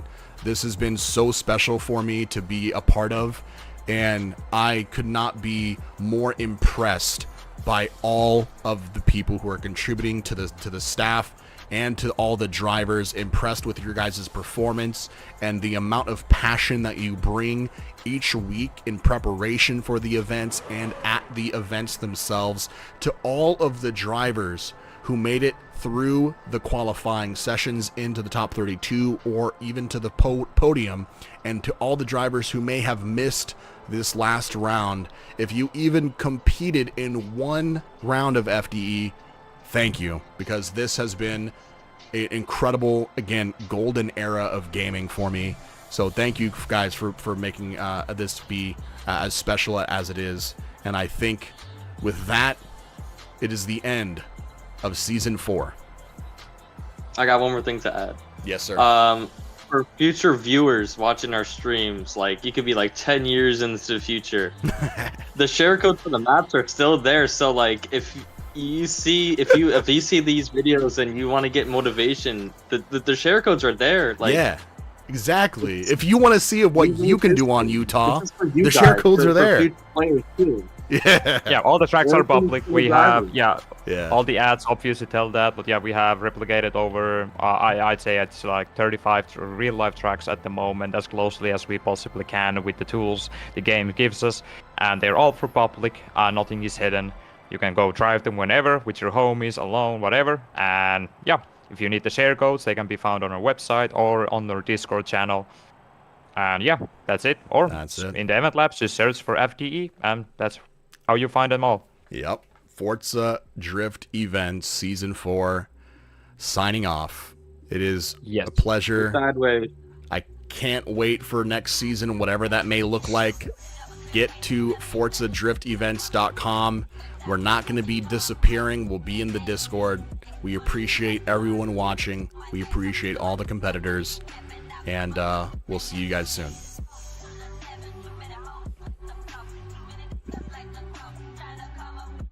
Oh man.